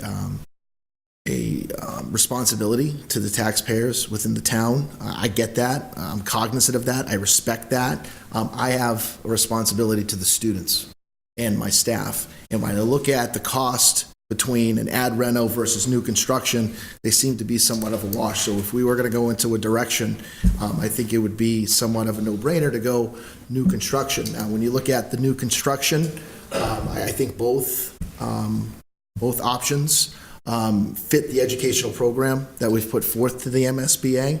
I think some of the layout and footprint obviously are different.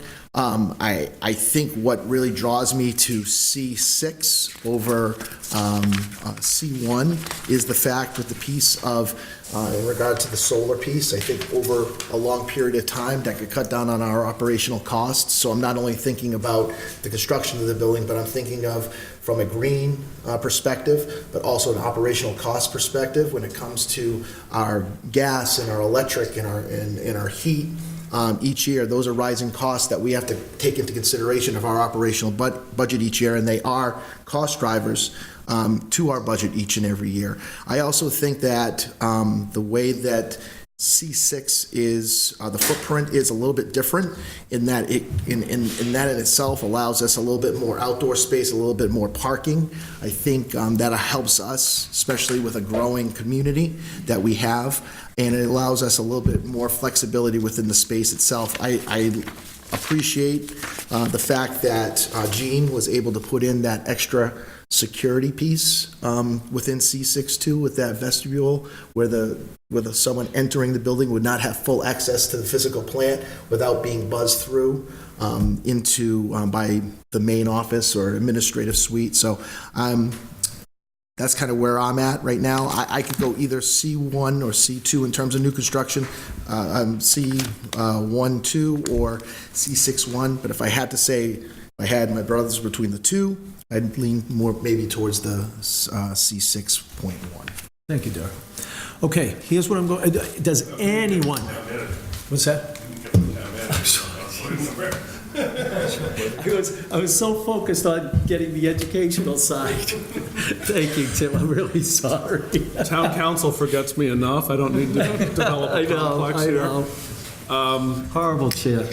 No, I would, I think I agree with really a lot of what's been said. I think if we're looking at new construction, then C1, C6, I guess I would defer to whatever is most cost-effective operationally, from a energy standpoint, from a staffing standpoint, that's an analysis that we go through all the time when we're talking about buildings, and whether to build new, whether to renovate, how we're gonna use a building.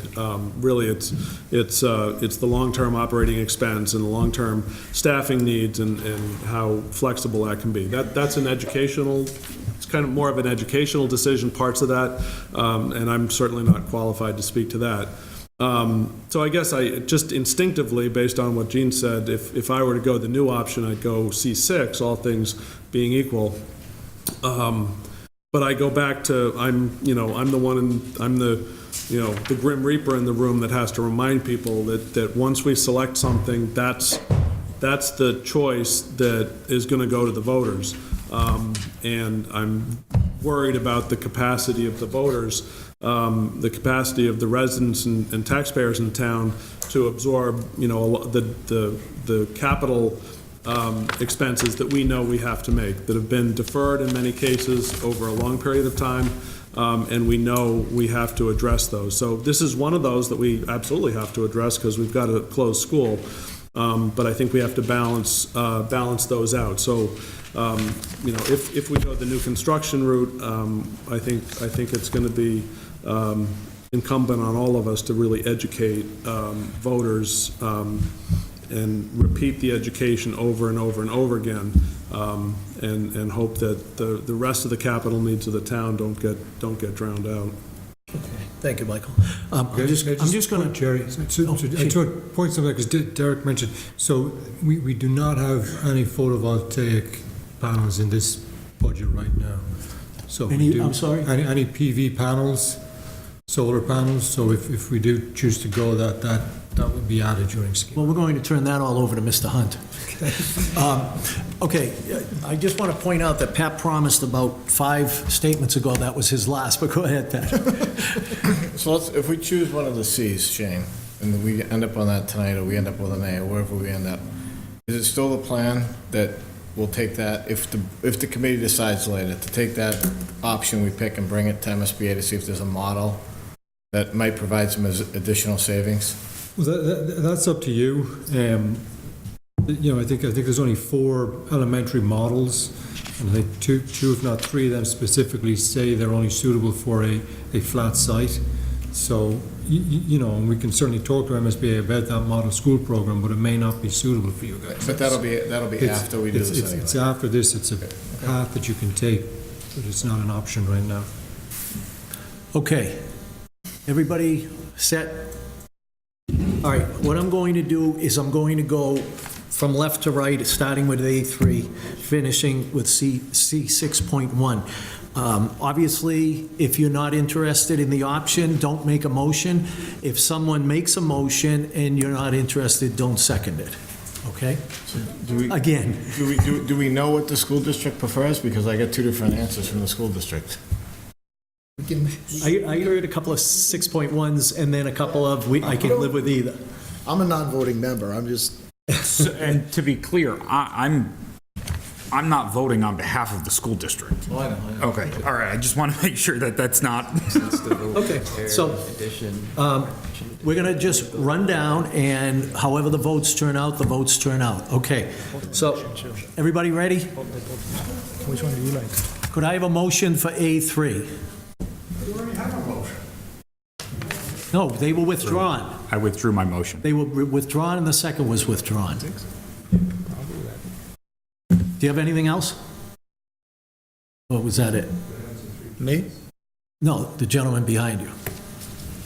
Okay, is there a motion for A3? No motion. Is there a motion for B1? Motion for B1. Is there a second to the motion for B1? The motion dies. Is there a motion for B2? No motion. Is there a motion for C1.2? So moved. Motion's made on C1.2, new construction. Is there a second? There is no second, the motion dies. Is there a motion on C6.1, new construction? So moved. Motion's made. Is there a second? Second. Seconded. Any discussion on the motion? And it is on C6.1, new construction. I'm going to take a roll call vote. Larry? Understand. Eric? Yay. I'm sorry? Yes. Okay. Renee? Yes. Tim? Yes. Who's behind you? Scott? Yes. Melissa? Yes. Mal? No. Hirsch? Yes. Pat? Yes. John? Yes. Lil? Yes. Michael? Yes. And I am going to vote yes, and I'll tell you why. I am concerned, that I voiced my concerns about the A3 or the renovation in general. But I put a lot into the advice I get from the construction people, particularly Hirsch and John Garish. And I'd love to tell you I have children in the system, but I'm way too old. But I have one granddaughter and I have a grandson coming up, and good luck with him. And I think the educational component is extremely important. And I also think it's extremely important that when we walk out of here, we have the best vote spread possible. I would have loved unanimous. Mr. And Chairman, as a voting member of the prevailing side, I'd make a motion to reconsider in the hopes that it's unanimous at that point. I haven't called for the vote yet. Oh, I'm explaining my decisions. okay, sorry. For those reasons, I see how the committee feels. I take a lot from what the educational folks tell us. And I know we have things we're going to have to do with the finances and really taking hard looks at how we'll handle them. But the bottom line is, I would like as many votes in one favor or another to be able to send a message that says there's quite a bit of unity here. And so for that, I am voting yes. Mr. Fitzgibbons, your motion. I'd like to make a motion to reconsider in the hopes that it passes and then passes unanimously by voice vote. Motion is made. Is there a second? You have to do the first vote. What's that? You have to do the first vote. Oh, no, you did, I'm sorry. Yeah, we're just doing reconsideration. The first vote was 11 in favor, 1 against, and 1 abstention. Thank you. Tim, you're looking for reconsideration in the hopes that it fails, aren't No, in you? the hopes that it passes. Unanimously. He's looking for a unanimous vote. Oh, I'm sorry, I thought you were, okay. All right, so there is a motion asking, state your motion, Tim. A motion to reconsider so that we can have a final vote on the regular motion that I hope will be unanimous from the members of this committee. Is there a second? Second. Second. Any discussion on that motion? Everybody understands the motion? This is just to reconsider. Yes. I'm going to try it on a voice vote. All those in favor? Aye. Okay, it doesn't pass. We didn't have unanimous. Didn't have 2/3 of a vote. That's just the I mean, if people still got to vote, no, I don't care. I mean. Oh, well, I thought what you were looking, What I'm looking for, reconsider. reconsider, reopen it, and then we'd have another vote. Oh, We have to reopen it first. well, okay. At this point, yeah, just, All right, I'll withdraw my motion. yeah. Eric, will you withdraw the second, please? That was- Withdrawn. We have the vote. It's 11, 1, and 1. Thank you all. Thank you. Thank you, everybody. Thank you. Thank you, Jerry. You can clap if you want. Go right ahead. We're not done. Okay, all right, we have to go back. All right, so, Folks on the committee, we aren't done yet. We aren't done. We still have business on the table. okay. Do you have any more, you don't have communication, right? No, I do. Okay, I yeah. have something unrelated to communications, but Okay, yeah. all right, yeah. Okay.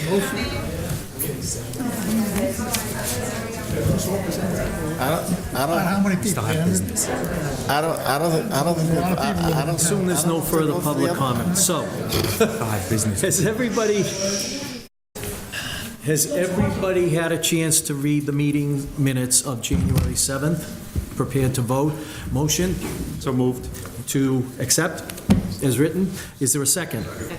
Any discussion? All those in favor? Aye. Perfect. Okay.